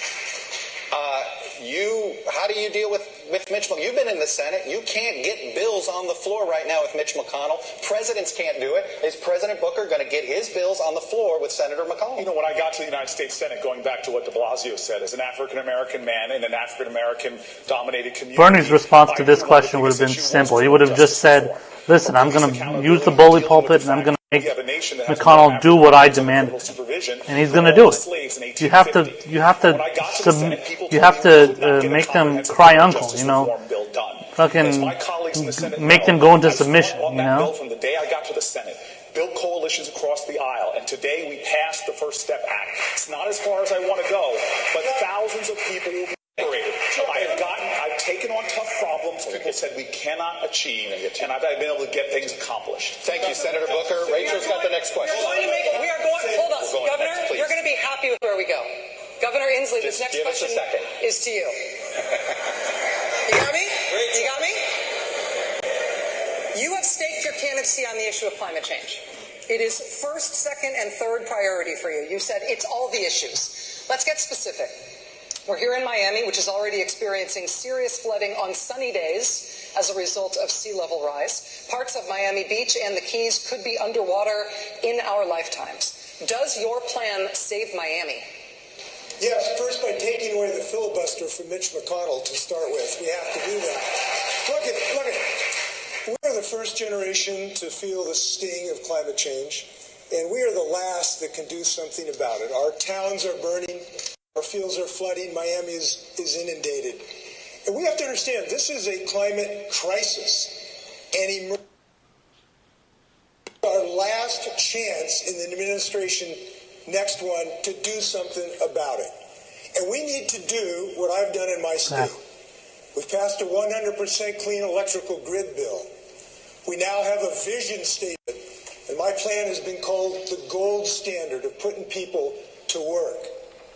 But the most important thing on this, and the biggest decision for the American public is, who's going to make this the first priority? And I am the candidate and the only one who's saying this has to be the top priority of the United States, the organizing principle to mobilize the United States so that we can do what we've always done, lead the world and invent the future and put 8 million people to work. Governor, that's what we're going to do. Governor, Congressman O'Rourke, you've also put out a big climate change plan from your campaign. You had some big changes in a pretty short period of time, including switching to renewable energy, pushing to replace gas-powered cars. It was fucking bought out by big oil, bro. Come on. Of what you're trying to do, but suddenly feels as if government's telling them how to live and ordering them how to live. What is that balance like? I think you've got to bring everybody in to the decisions and the solutions to the challenges that we face. That's why we're traveling everywhere, listening to everyone. We were in Pacific Junction, a town that had never meaningfully flooded before, just up against the Missouri River in Iowa, and every home in that community had flooded. There were farms just outside of Pacific Junction that were effectively lakes. Those farmers already underwater in debt. Their markets closed to them by a trade war under this administration, and now they don't know what to do. We, in our administration, are going to fund resiliency in those communities, in Miami, in Houston, Texas, those places that are on the front lines of climate change today. We're going to mobilize $5 trillion in this economy over the next 10 years. We're going to free ourselves from a dependence on fossil fuels, and we're going to put farmers and ranchers in the driver's seat, renewable and sustainable agriculture to make sure that we capture more carbon out of the air and keep more of it in the soil, paying farmers for the environmental services that they want to provide. If all of us does all that we can, then we're going to be able to keep this planet from warming another 2 degrees Celsius and ensure that we match what this country can do and live up to our promise and our potential. 30 seconds, Secretary Castro. Who pays for the mitigation to climate, whether it's building seawalls, for people that are perhaps living in places that they shouldn't be living? Is this a federal government issue that needs to be met? Do they have to move these people? What do you do about that where maybe they're building a house someplace that isn't safe? Who pays to build that house? And how much should the government be bailing them out? Well, I don't think that represents the vast majority of the issue. In fact, my first visit after I announced my candidacy wasn't to Iowa or New Hampshire, it was to San Juan, Puerto Rico. Because people should know that if I'm elected president, everybody will count. And, I'm one of the few candidates in this race with executive experience, with a track record of getting things done. When I was mayor of San Antonio, we moved our local public utility. We began to shift it from coal-fired plants to solar and other renewables, and also created more than 800 jobs doing that. And when I was HUD secretary, we worked on the National Disaster Resilience Competition to invest in communities that were trying to rebuild from natural disasters in a sustainable way. Okay. That's the way that we're going to help make sure that we're all safer in the years to come and that we combat climate change. And if I'm elected president, the first thing that I would do, like Senator Klobuchar also has said, is sign an executive order recommitting us to the Paris Climate Accord so that we meet again.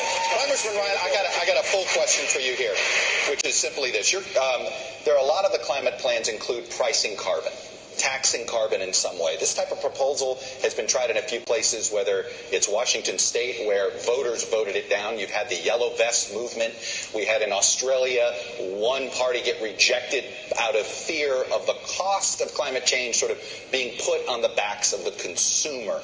If pricing carbon is just politically impossible, how do we pay for climate mitigation? Well, there's a variety of different ways. Bad framing by Chuck Todd. Ways of raising revenue, and I think we've got to build our way out of this and grow our way out of this. But let me just talk real quick to the previous question about real politics. We could talk about climate, we could talk about guns, we could talk about all of these issues that we all care about. We have a perception problem with the Democratic Party.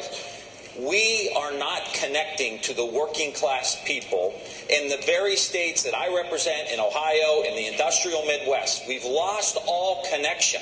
That we have got to change the center of gravity of the Democratic Party from being coastal and elitist and Ivy League, which is the perception, to somebody from the forgotten communities that have been left behind for the last 30 years, to get those workers back on our side so we can say we're going to build electric vehicles, we're going to build solar panels. But if you want to beat Mitch McConnell, this better be a working class party if you want to go into Kentucky and take his rear end out. And if you want to take Lindsey Graham out, you got to have a blue collar party that can go into the textile communities in South Carolina.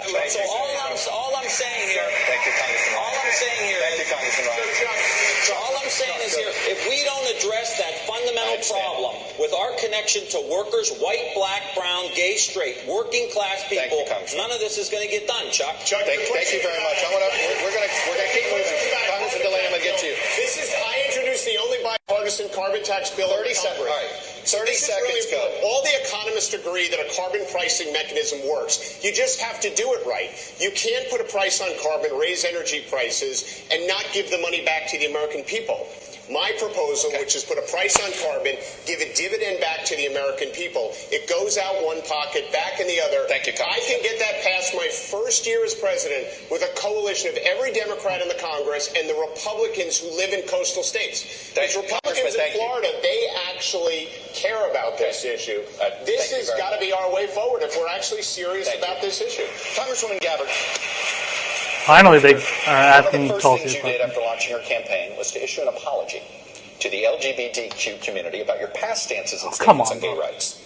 After the Trump administration's rollbacks of civil rights protections for many in that community, why should voters in that community, or voters that care about this issue in general, trust you now? Let me say, wow, what a horrible framing. Anyone in our government at any level who has the right to tell any American who they should be allowed to love or who they should be allowed to marry. My record in Congress for over 6 years shows my commitment to fighting for LGBTQ equality. I serve on the Equality Caucus and recently voted for passage of the Equality Act. Maybe many people in this country can relate to the fact that I grew up in a socially conservative home, held views when I was very young that I no longer hold today. I've served with LGBTQ service members, both in training and deployed downrange. I know that they would give their life for me, and I would give my life for them. It is this commitment that I'll carry through as President of the United States, recognizing that there are still people who are facing discrimination in the workplace, still people who are unable to find a home for their families. It is this kind of discrimination that we need to address. But it's not enough. It's not enough. If I can add to this, it's very important. 30 seconds. It's not enough. Look, civil rights is some place to begin. But in the African-American civil rights community, another place to focus on was to stop the lynching of African-Americans. We do not talk enough about trans Americans, especially African-American trans Americans, and the incredibly high rates of murder right now. We don't talk enough about how many children, about 30% of LGBTQ kids, who do not go to school because of fear. It's not enough just to be on the Equality Act. I'm an original co-sponsor. We need to have a president that will fight to protect LGBTQ Americans every single day from violence. Thank you, Senator Booker. Senator Klobuchar, let me put this to you. On the issue of civil rights, for decades, on the issue of civil rights and demographics, honestly, and politics, for decades, the Democratic Party has counted on African-American voter turnout as step one to winning elections on a national level. Democrats are counting on the Latino community now and in the future in the same way. What have you done for Black and Latino voters that should enthuse them about going to the polls for you if you're your party's nominee? My life and my career and my work in the Senate has been about economic opportunity. And to me, this means better child care for everyone in this country. And when you want to have an economy that works, you need to have retirement that works. You need to have public schools that work. And you also need to make sure that those communities are able to get those jobs of the future, the STEM jobs. In fact, Donald Trump, one of the first bills that he signed, of the 34 he signed where I was the lead Democrat, okay, that's a first up here, was one that was about that, making sure minority community members could share in those jobs. So to me, this is about a few things. It's about an African-American woman that goes to a hospital in New Orleans, says her hands are swollen, and then doctor ignores her and her baby dies. It's about the fact that African-American women make 61 cents for every dollar a white man makes. So in short, we need to, one, and I will do this in my first 100 days as president, we will work to make sure everyone can vote at this table. Everyone can vote in this country. And we will also go to the next step of criminal justice reform. Senator Booker and I worked on that First Step Act, but we should go to the Second Step Act, which is to help all our communities across. Senator, thank you very much. 30-second follow-up to you. Secretary Castro, this is a 70% Latino city here in Miami. You are the only Latino Democrat who is running this year in the presidential race. Is that enough of an answer? What Senator Klobuchar is describing there, an economic justice agenda, is that enough to mobilize Latino voters to stand with the Democratic Party in a big way? Well, I also think that we have to recognize racial and social justice. And, I was in Charleston not too long ago, and I remembered that Dylan Roof went to the Mother Emanuel AME Church, and he murdered 9 people who were worshiping, and then he was apprehended by police without incident. Well, but what about Eric Garner and Tamir Rice and Laquan McDonald and Sandra Bland and Pamela Turner and Antonio Arce? I'm proud that I'm the only candidate so far that has put forward legislation that would reform our policing system in America and make sure that no matter what the color of your skin is, that you're treated the same, including Latinos who were mistreated too oftentimes by police. Good response. Thank you. Good Let me response. go over to Lester Holt, who's got a question, I believe, a viewer question. I'm over here, Chuck. Thanks. We ask voters from across the country to submit their questions to the candidates. Let me read one now. This comes from John in New York, who submitted this question. He asks, does the United States have a responsibility to protect in the case of genocide or crimes against humanity? Do we have a responsibility to intervene, to protect people threatened by their governments, even when atrocities do not affect American core interests? I'd like to direct that question to Congressman O'Rourke. John, I appreciate the question. The answer is yes, but that action should always be undertaken with allies and partners and friends. When the United States presents a united front, we have a much better chance of achieving our foreign policy aims and preventing the kind of genocide to which you refer, the kind of genocide that we saw in Rwanda, the kind of genocide we want to stop going forward. But unfortunately, under this administration, President Trump has alienated our allies and our friends and our alliances. He's diminished our standing in the world, and he's made us weaker as a country, less able to confront challenges, whether it's Iran or North Korea or Vladimir Putin in Russia, who attacked and invaded our democracy in 2016, and who President Trump has offered another invitation to do the same. He's embraced strongmen and dictators at the expense of the great democracies. As president, I will make sure that we live our values in our foreign policy. I will ensure that we strengthen those alliances and partnerships and friendships and meet any challenge that we face together. That makes America stronger. What about the War Powers Act? What about the War Powers Act being a part of that equation? With deep respect to the congressman, look, we've learned of painful lessons as Americans. That we've gone to war without congressional authorization. And look, this is very personal for me. I know the cost of war. My dad served in the Pacific in World War II in the U.S. Army. Battle of Okinawa, had half his leg blown off, and he came home with scars, both physical and emotional, and he did not recover. He spiraled downward, and he ultimately took his own life. And that battle didn't kill him, but that war did. And look, even in the humanitarian crisis, and I think we should be ready, Congressman, to intervene. God forbid there is a genocide, but not without congressional approval. Democrats and Republicans, both in the Congress, have not challenged presidents and have let them get away with running the military without the congressional approval. We learned a lesson in Vietnam we seem to have forgotten. The decisions have to be made by the United States Congress in the name of the people. I want to put this to Congressman Ryan. Today, the Taliban claimed responsibility for killing 2 American service members in Afghanistan. Leaders as disparate as President Obama and President Trump have both said that they want to end U.S. involvement in Afghanistan. But it isn't over for America. Why isn't it over? Why can't presidents of very different parties and very different temperaments get us out of there? And how could you? I appreciate that question. So I've been in Congress 17 years, and 12 of those years I've sat on the Armed Services Committee, either the Defense Appropriations Committee or the Armed Services Committee.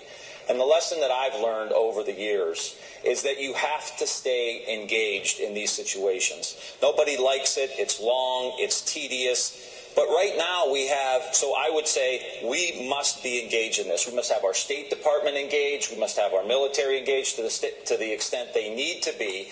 But the reality of it is this president doesn't even have people appointed in the State Department to deal with these things. Whether we're talking about Central America, whether we're talking about Iran, whether we're talking about Afghanistan, we've got to be completely engaged. And here's why. Because these flare-ups distract us from the real problems in the country. If getting a drone shot down for $130 million because the president is distracted, that's $130 million that we could be spending in places like Youngstown, Ohio, or Flint, Michigan, or rebuilding. I'm going to give you 30 seconds, actually, to jump off what he said. He described engagement as the problem. You will tell the parents of those 2 soldiers who were just killed in Afghanistan? Well, we just have to be engaged. As a soldier, I will tell you that answer is unacceptable. We have to bring our troops home from Afghanistan. We are in a place in Afghanistan where we have lost so many lives. We've spent so much money that's coming out of every one of our pockets, money that should be going into communities here at home, meeting the needs of the people here at home. We are no better off in Afghanistan today than we were when this war began. This is why it's so important to have a president and commander-in-chief who knows the cost of war and who's ready to do the job on day one. I am ready to do that job when I walk into the Oval Office. Thank you very much. Listen, I'm going to go down the line. I'm going to go down the line here. Well, you know what? You felt like she was responding. You'd get 30 seconds. Very good man. Fair enough. I appreciate that. I hear what you're saying. I would just say I don't want to be engaged. I wish we were spending all this money in places that I've represented that have been completely forgotten and we were rebuilding. But the reality of it is, if the United States isn't engaged, the Taliban will grow and they will have bigger, bolder terrorist acts. We have got to have some present there. The Taliban was there long before we came in. They'll be there long before we leave. Well, we cannot keep U.S. troops deployed to Afghanistan thinking that we're going to somehow squash this Taliban that has been there. I didn't say squash them. When we weren't in there, they started flying planes into our buildings. So I'm just saying right now, the Taliban didn't attack us on 9/11. Al-Qaeda did. Good job. Tulsi is having a lot of speaking time here. He's trying to get some. Trying to get some attention. That's good. Protecting those people who are plotting. Trying to get her voice heard. All I'm saying is, if we want to go into elections and we want to say that we got to withdraw from the world, that's what President Trump is saying. We can't. I would love for us to. Protecting Al-Qaeda right now in Saudi Arabia. I want to go down the line here, finish up foreign policy. It's a simple question. What is the biggest threat to who is the geopolitical threat to the United States? Just give me a one-word answer, Congressman Delaney. Could you repeat the question? Greatest geopolitical threat to the United States right now, Congressman Delaney? Well, the biggest geopolitical challenge is China, but the biggest geopolitical threat remains nuclear weapons. Okay. Right? So those are different questions. Totally get it. Go ahead, Governor Inslee. The biggest threat to the security of the United States is Donald Trump, and there's no question. Congresswoman Gabbard. The greatest I got a big cheer. The greatest threat that we face is the fact that we are at a greater risk of nuclear war today than ever before in history. Senator Two threats: economic threat, China, but our major threat right now is what's going on in the Mideast with Iran. If we don't get our try to keep it slimmer than what we've been going here. One or two words. The global chart say Iran is a big threat. We have to confront it before it's too late. Senator Warner. Yeah, Senator Booker. Nuclear proliferation and climate change. Secretary Castro. China and climate change. Congressman Ryan. China, without a question, they're wiping us around the world economically. And Mr. Mayor. Russia, because they're trying to undermine our democracy, and they've been doing a pretty damn good job of it. We need to stop them. All right. Well, thank you for that wide variety of answers, and I mean that. No, I mean that that's what this debate is about. This is the best part of a debate like this. Congressman O'Rourke. Special Counsel Robert Mueller's report outlines multiple instances of potential criminal behavior by President Trump. House Speaker Pelosi has publicly and privately resisted any move toward impeachment in the House. If the House chooses not to impeach, as president, would you do anything to address the potential crimes that were outlined in Mr. Mueller's report? Yes, and I'll tell you why. How, by the way? if the answer is yes. One of the most powerful pieces of art in the United States Capitol is the Trumbull painting of General George Washington resigning his commission to the Continental Congress. At the height of his power, submitting to the rule of law and the will of the people. They're giving Beto way too much time for the last 243 years. If we set another precedent now, that a candidate who invited the participation, they're giving him way too much chance to talk. A president who sought to obstruct the investigation into the invasion of our democracy.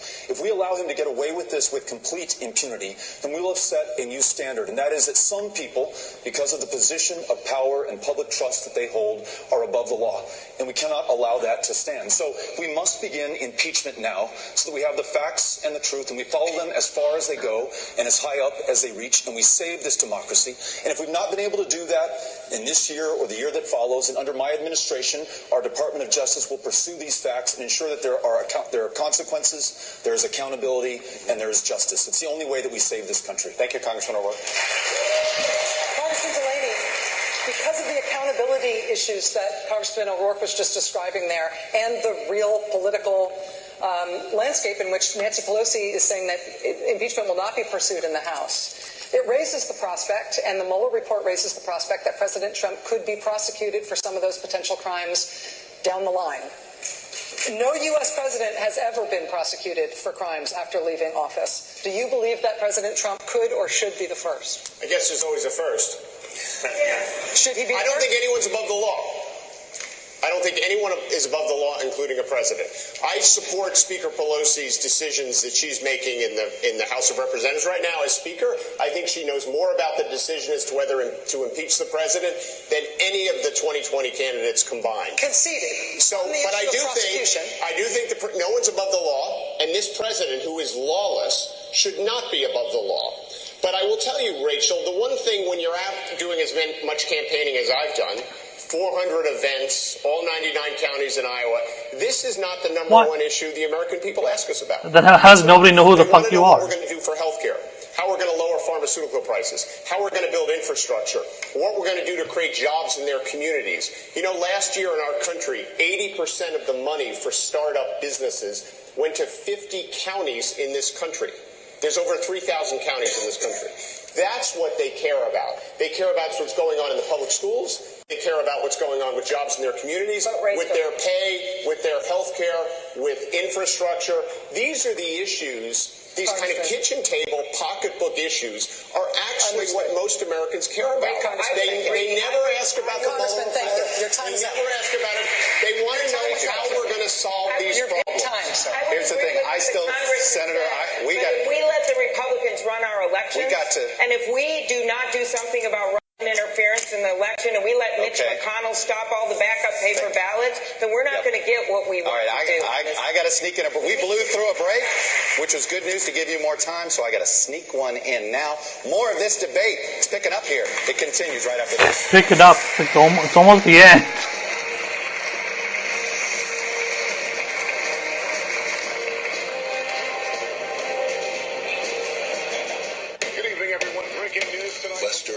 Sounds like a jet airplane up there, but that is fire. Let's talk about. Yeah, it's good that Tulsi managed to get a little bit of attention because she was going at it, going back and forth with Tim Ryan, who's mostly irrelevant and just kind of like an opportunistic progressive in his own right. But yeah, it's Tulsi clearly hasn't gotten much attention, and she hasn't really done all that well, though, either. So she hasn't really taken advantage of her opportunities to, to really make a name for herself in this, in this specific debate, and kind of get more get more well known and stuff. Because honestly, a lot of people don't know who Tulsi is outside of the progressive community, and there are even some people within the progressive leftist community who don't even like her. So, I mean, she's not really, she's not really doing herself much of a service. But, I mean, I don't know. I don't think anybody really expected her to come out of the fucking woodworks either. So, it's, that's really disappointing though, because I think a lot of people, maybe they didn't expect Tulsi to do great, but I mean, I think they were hoping for it. And she hasn't really done that well.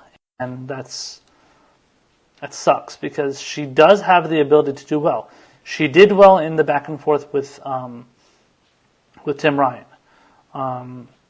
Obviously, the low part of the debate, the kind of comical part of the debate was the part that just ended, as far as talking about Russiagate and all that stuff. So I'm glad they ended up getting that. I'm glad they ended up getting to that part of the debate, or that part of the that part of the conversation or the discussion, as far as doing it at the end. Not because if they had started off with it, then they could have gone forever. Now they know that they can't spend too much time on it because there's such little time left. So my guess is they'll probably go on to another subject, or they'll do their best to, kind of piggyback on that and use the next, 10 minutes or so, basically, to milk the Russiagate conversation as much as possible. Because we definitely know MSNBC is definitely going to want to do that, no doubt. But yeah, I don't know. We'll see. Hopefully that's not something we're going to hear a lot about in tomorrow night's debate. Is it the same? Yeah, I think it's the same moderators. Yeah, same moderators. Maddow, Todd, Diaz-Balart, Savannah Guthrie, and Lester Holt. Is it starting? Night 2 of the Not yet. Marianne Williamson is on the debate. That's good. With Hickenlooper and Andrew Yang, Bernie, Buttigieg. We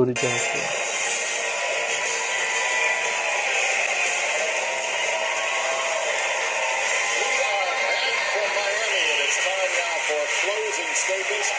Each candidate has 45 seconds. We want to begin with former Congressman Bill Ady. Closing now? Closing. Okay. Oh, it's closing. Okay. We can go on. Together we are on a mission. We're on a mission to find the America that's been lost. Lost through infighting. Lost through inaction. We're so much better than this. We're a country that used to do things. We saved the world. We created the American dream for millions of people like myself. The grandson of immigrants. The son of a union electrician who went on to become a successful business leader and create thousands of jobs. But we did these things with real solutions, not with impossible promises. And those are the roots that we have to get back to. I'm running for president to solve these problems, to build infrastructure, to fix our broken health care Joshua for Congress says they should replace John Delaney on the debate stage with an empty trash can. To improve public education. I just don't want to be your president to be your president. I want to be your president to do the job. This is not about me. This is about getting America moving again. Thank you. Mayor de Blasio. Keep telling yourself that. Mayor, your closing statement. It matters. It matters in this fight for the heart and soul of our party that we nominate a candidate who has seen the face of poverty and didn't just talk about it, but gave people $15 minimum wage.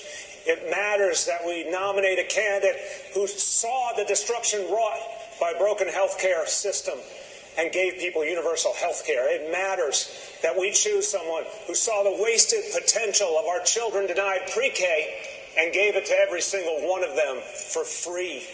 These things really matter. And these are the things that I've done in New York. And I want to do the same for this whole country. Mike Gravel says, does Klobuchar's health plan cover binder-related injuries? Let's work together. With your help, we can put working people first. The bridge got jokes tonight. Thank you, Mayor de Blasio. Right on time. Governor Inslee, 45 seconds. Grandchildren, we love them all. And when I was thinking about whether to run for president, I made a decision. I decided that on my last day on earth, I wanted to look them in the eye and tell them I did everything humanly possible to protect them from the ravages of the climate crisis. And I know to a moral certainty, if we do not have the next president who commits to this as the top priority, it won't get done. And I am the only candidate, frankly, I'm surprised. I am the only candidate who's made this commitment to make it the top priority. If you join me in that recognition of how important this is, we can have a unified national mission. We can save ourselves. We can save our children. We can save our grandchildren. And we can save literally the life on this planet. This is our moment. Governor, thank you. Congressman Ryan, your 45 seconds. There's nothing worse than not being heard. Nothing worse than not being seen. And I know that because I've represented for 17 years in Congress a forgotten community. They've tried to divide us, who's white, who's black, who's gay, who's straight, who's a man, who's a woman. And they ran away with all the gold because they divided the working class. It's time for us to come together. I don't know how you feel, but I'm ready to play some offense. I come from the middle of industrial America, but these problems are all over our country. There's a tent city in LA. There's homeless people and people around our country who can't afford a home. It's time for us to get back on track. The teacher in Texas, the nurse in New Hampshire, the waitress in Wisconsin, all of us coming together, playing offense with an agenda that lifts everybody up. I will only promise you one thing. When I walk into that Oval Office every morning, you will not be forgotten. Your voice will be heard. Thank you. Congresswoman Gabbard, you have 45 seconds for your closing. Come on, Tulsi, give a good response. Our nation was founded on the principles of service above self. People who fled kings who literally prospered on the backs and the sacrifices of people. Coming here to this country, instead putting in place a government that is of, by, and for the people. But that's not what we have. Instead, we have a government that is of, by, and for the rich and powerful. This must end. As President, our White House will be a beacon of light, providing hope and opportunity, ushering in a new century where every single person will be able to get the health care they need, where we will have clean air to breathe and clean water to drink, where we will have good-paying jobs in a new green economy. Join me in ushering in this new century with peace, prosperity, opportunity, and justice for all. Congresswoman, thank you. Good response. Me llamo Julián Castro y estoy postulando por presidente. It's okay, Castro can speak Spanish. It's Spanish. He can do it. Shows the progress that we have made in this country. He still sounds just like Beto O'Rourke. My grandmother came here when she was same with Booker. Booker, Beto O'Rourke, and Castro all sound the same. One of her grandsons but only is one of serving them in the United States Congress, and the other one is running for president of the United States. If I'm elected president, I will work hard every single day so that you and your family can get good health care, your child can get a good education, and that you can have good job opportunities, whether you live in a big city or a small town. And on January 20th, 2021, we'll say adios to Donald Trump. Senator Klobuchar, the floor is yours. 3 things to know about me. First, I listen to people, and that's how I get things done. That is my focus. I have a track record of passing over 100 bills where I'm the lead Democrat, and that is because I listened and I acted. And I think that's important in a president. Everything else just melts away. Secondly, I'm someone that can win and beat Donald Trump. I have won every place, every race, and every time. I have won in the reddest of districts, ones that Donald Trump won by over 20 points. I can win in states like Wisconsin and Iowa and in Michigan. And finally, I am not the establishment party candidate. I've got respect, but I'm not that person. Yes, you are. You're hell of establishment. We're talking about. Machine that doesn't come from money. You're not establishment, but your ideas are establishment. But I can promise you this. I am going to govern with integrity. I'm going to govern for you. Thank you, Senator. Senador Booker, sus 45 segundos. Gracias. 50 years ago this month, my family moved into the town I grew up in because after being denied a house because of the color of their skin, it was activists, mostly white activists, that stood up and fought for them. That's the best of who we are as America. And why, when I got out of law school, I moved into the inner city of Newark to fight as a tenant lawyer for other people's rights. I've taken on bullies and beat them. I've taken on tough fights, and we've won. And we win those fights, not by showing the worst of who we are, but rising to who's best. Donald Trump wants us to fight him on his turf and his terms. We will beat him. I will beat him by calling this country to a sense of common purpose again.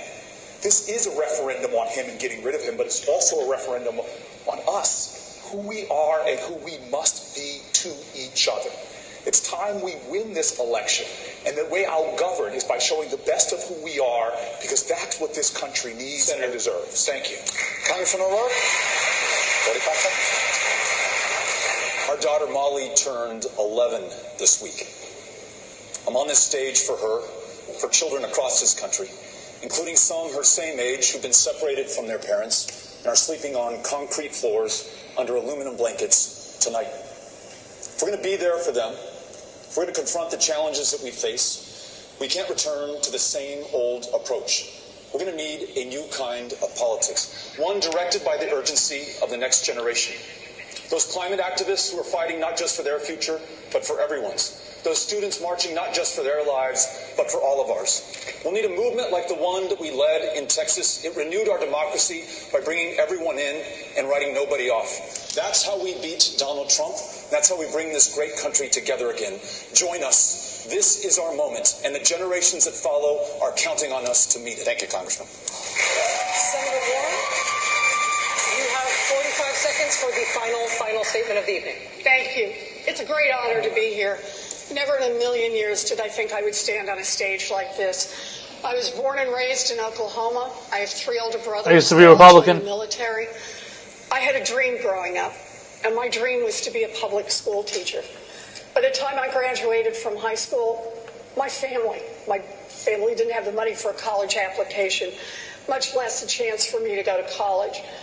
But I got my chance. It was a $50 a semester commuter college.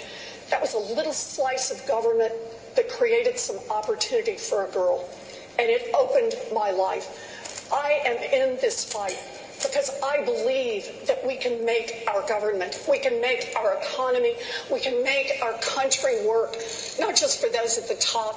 We can make it work for everyone, and I promise you this, I will fight for you as hard as I fight for my own family.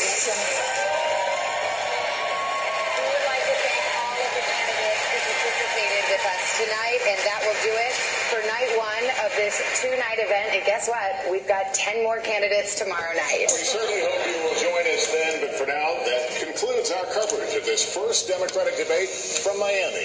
For Savannah, Jose, Chuck, and Rachel, I'm Lester Holt. Have a good night, everyone.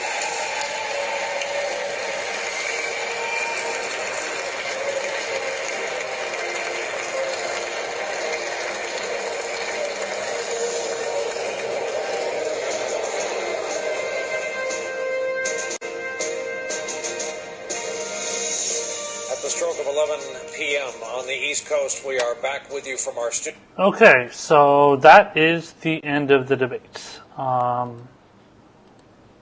was somewhat interesting. There wasn't too many fireworks. Most of them were just kind of giving their typical cliche answers. Nothing really all that fascinating. I think out of all the candidates to me that stood out the most. So and I'm not talking about the people that I liked, the ones that I'm going to get to that in a second. But as far as the people that stood out to me the most and I noticed the most was Elizabeth Warren, Beto O'Rourke, Julian Castro, and Bill de Blasio. The rest of them, not really. Tulsi didn't really stand out. John Delaney didn't really stand out. Who else was there? What's his name? The Ryan guy. Tim Ryan, he didn't really stand out that much. So those are the people that I think that stood out the most. It was Warren, Beto, Castro, de Blasio. I think that's it. Yeah, so those 4. Now the people that, in my opinion, the person that did the best, I think, as far as going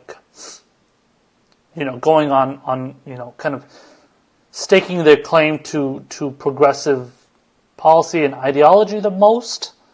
If I were to choose just one, I would say it was Bill de Blasio. I think he did. Now, I don't know if he's actually sincere in what he said, and sincere and kind of like, honest in what he was, kind of putting out there. But I mean, I'll take him at his word for now. Obviously, we'll see what the fallout from that is. Whether if he's going to be saying anything different after that, as far as like so-called evolving, which basically means changing his position. But as far as the debate goes that just ended, I think De Blasio did the best job in putting that message out there. I think Warren was a close second in doing that. But the only issue with Warren is that, and trust me, Bill De Blasio has that issue, I think, just as much. But De Blasio is much less known than Warren is, whereas Warren is much more known.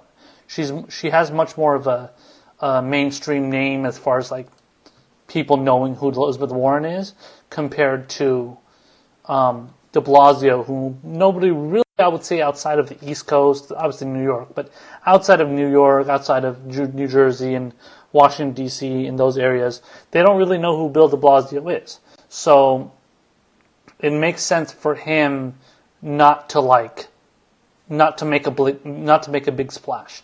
Now, Elizabeth Warren is a different story, because Elizabeth Warren, she needs to be standing out more. She needs to be staking her claim to a specific ideology. In this case, you would assume it would be a progressive ideology, but as many people on the left know, I know myself, her stake to progressive ideology is very, very cloudy, and it's not that strong. I think it's something that she has a lot of explaining to do on, but she's getting away with it. And she's getting away with grifting off of Bernie Sanders' policies. And she's making sure that she says all the right things in the primary so that she can get into the general election, and then she can, do whatever she wants, because she's also going to be taking corporate I don't know about PAC money, but she's going to be taking corporate money during the general election. We covered this. I've seen the video where she had a conversation with Cenk Uygur of TYT, and she said, "Oh yeah, I'm not going to take any corporate money in the primary, but when the general election comes, we need to be on a level playing field or even ground," some shit like that. She gave some stupid ass response. That doesn't make any progressives happy. That doesn't appeal to anybody on the left. So it's, but that's just kind of, honestly, to a lot of people, that's not very surprising. I'm kind of surprised, but at the same time, I didn't really know if she was going to do that or not. I was obviously hoping she wouldn't. If I would have put money on it, I would have said she wouldn't. But she obviously ended up doing it, or saying it at least. Now, whether she sticks to that or not, I think she will, because if she wasn't going to stick to it, she would have never said it. And obviously that interview with TYT is not going to get very much attention in the mainstream press unless somebody brings it up. And the only people that would bring it up would be progressives. So if, let's say if Cenk or Anna Kasparian or somebody appears, or somebody from TYT appears on mainstream media and puts it out there, the mainstream media, they're probably going to be like, "Really? I didn't know that," or they're just going to ignore it. So a lot of this is a matter of, are they going to do what they said they were going to do? So everything that was said in the debate, what is it? Is it something? Is it what they said they were going to do? Is it what they were saying all along? Have they been consistent? So everything that they said in the debate, is it consistent with what has been going on, during their entire time as not only a candidate, but also being, obviously in politics, whether they're in the Senate, governors, whatever, congressmen.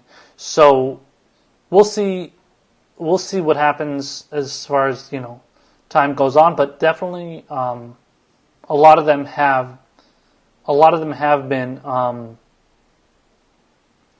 they have been inconsistent. I mean, Elizabeth Warren, she said, "I fully support Bernie's plan for Medicare for all, but I don't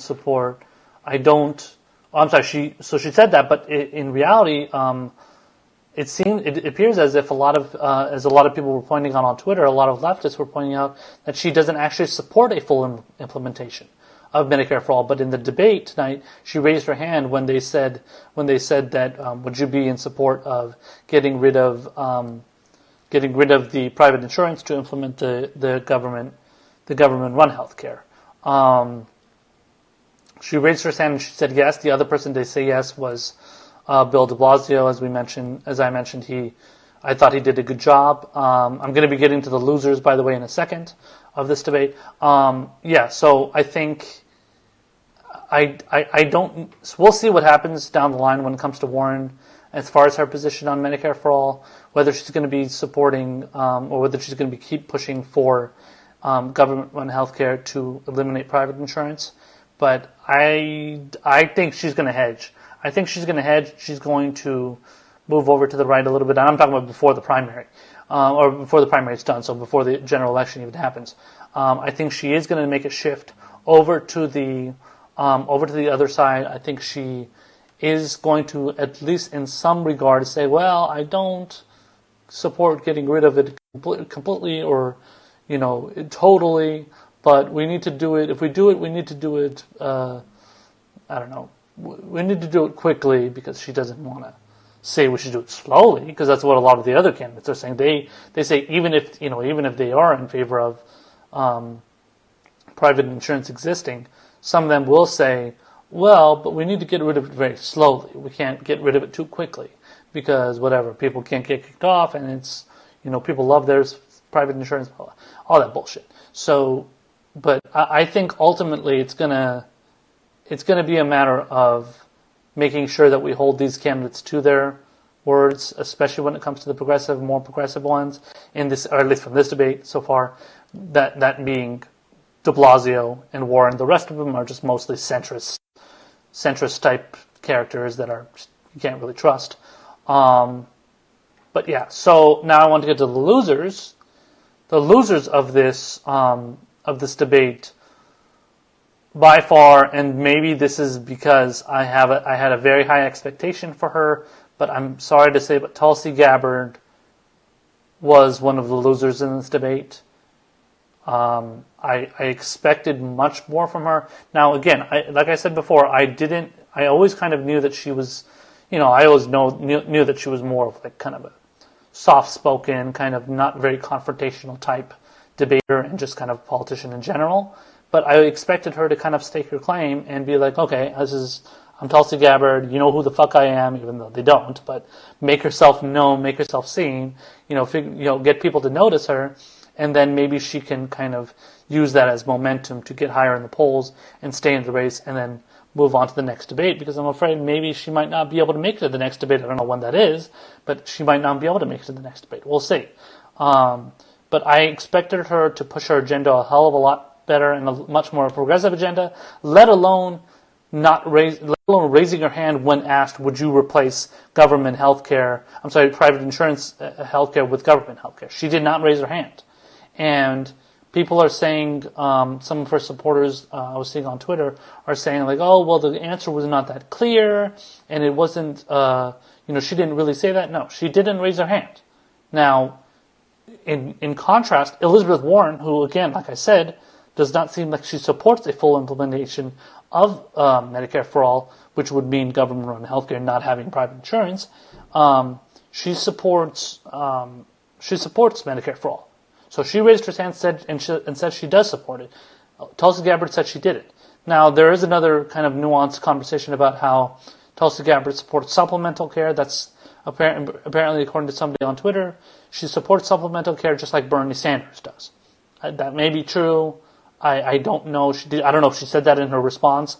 I don't remember exactly what she said. I'll have to maybe check back and see what she said. But yeah, it's not. It wasn't a satisfactory response. It wasn't a satisfactory performance, And the other loser was Beto O'Rourke. Now, Beto O'Rourke, I think largely the reason why he was the loser, in my opinion, is because he was put into the center stage center part of the podium. So there's about 10 podiums out there. He was put into right in the middle. He was right in the middle of that stage. And everybody could definitely see him more than anybody, because when you're in the center, everybody sees you. And whereas, Tulsi Gabbard was to the right, Bill de Blasio was to the left, I think Tim Ryan was to the left, Castro was a little bit in the middle left, I think. Delaney, I think, was on the far right. So, I mean, obviously the people that they put in the center are the people that they want to get more attention. Elizabeth Warren was in the center. So Elizabeth Warren, Beto O'Rourke, all those kind of people, they were in the center. They were being noticed the most. And I think that's what ended up leading to, in my opinion, the downfall of Beto O'Rourke's presence on that stage. And I think he ended up not being able to handle the spotlight very well. Now, whether this means he's going to drop out or not, I don't know. We'll see. I think these kind of conversations I was having is just saying the same exact thing about Tulsi, whether she's going to drop out. I think it's a little bit too early to predict that. We don't really know what's going to happen on that front yet, so we just got to kind of chill and wait for a second and see what happens. But again, I don't know if he's going to drop. I don't know if Beto's going to drop out, but he didn't help himself. He did not help his cause, and this is going to be something that he's going to have to. It's something he's going to have to deal with for, the next X amount of time, however long it's going to be. But he was getting pummeled hard by, who was it? Was it Castro? Yeah. Julian Castro was going at him hella hard. He was going at him for his stance on immigration. And obviously when you're somebody that's from, you're from the state of, Texas, and you were a congressman there, and then you were running for senator, and then all that stuff, and then he was the El Paso. He was the mayor of El Paso, right? And that's apparently a border town. So his stance on immigration was a little bit weaselly. He wasn't really. He was pushing for more of like a. It seemed like he was pushing more for like a centrist pedestrian approach. I'll have to watch it again, but he was definitely getting pummeled super hard by Castro, and he was definitely getting a lot of questions a lot of questions from the debate moderators and stuff. So they were giving him a chance after chance. Same with Elizabeth Warren. They were giving her and him chance after chance after chance to keep, trying to say as much as possible, while everybody else just got small amounts of time for the most part. And by the way, the reason why I said this, the reason why I think Bill de Blasio did well is because he forced the hand and he made himself heard. So when he wasn't not really allowed to talk, he was going out there and making sure people really heard him, and making sure that people could hear him and see what he was saying. And it was a good strategy. I mean, it worked for him. Whereas something like Tulsi Gabbard did not do that. But when it came to Beto, he did that, but he just kind of did it on his terms.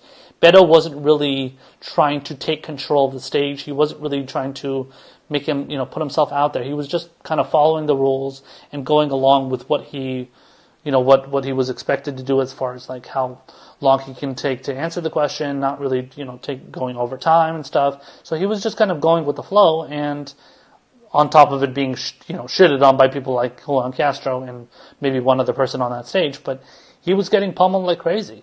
And when you're getting pummeled like crazy and your responses to that pummeling is not very good, and then your general questions from the debate moderators are not very good because you're just putting out a bunch of cliches and platitudes and nouns and verbs, you're not going to come off as being very likable or very preferable, seen very preferable by the audience or by the viewers.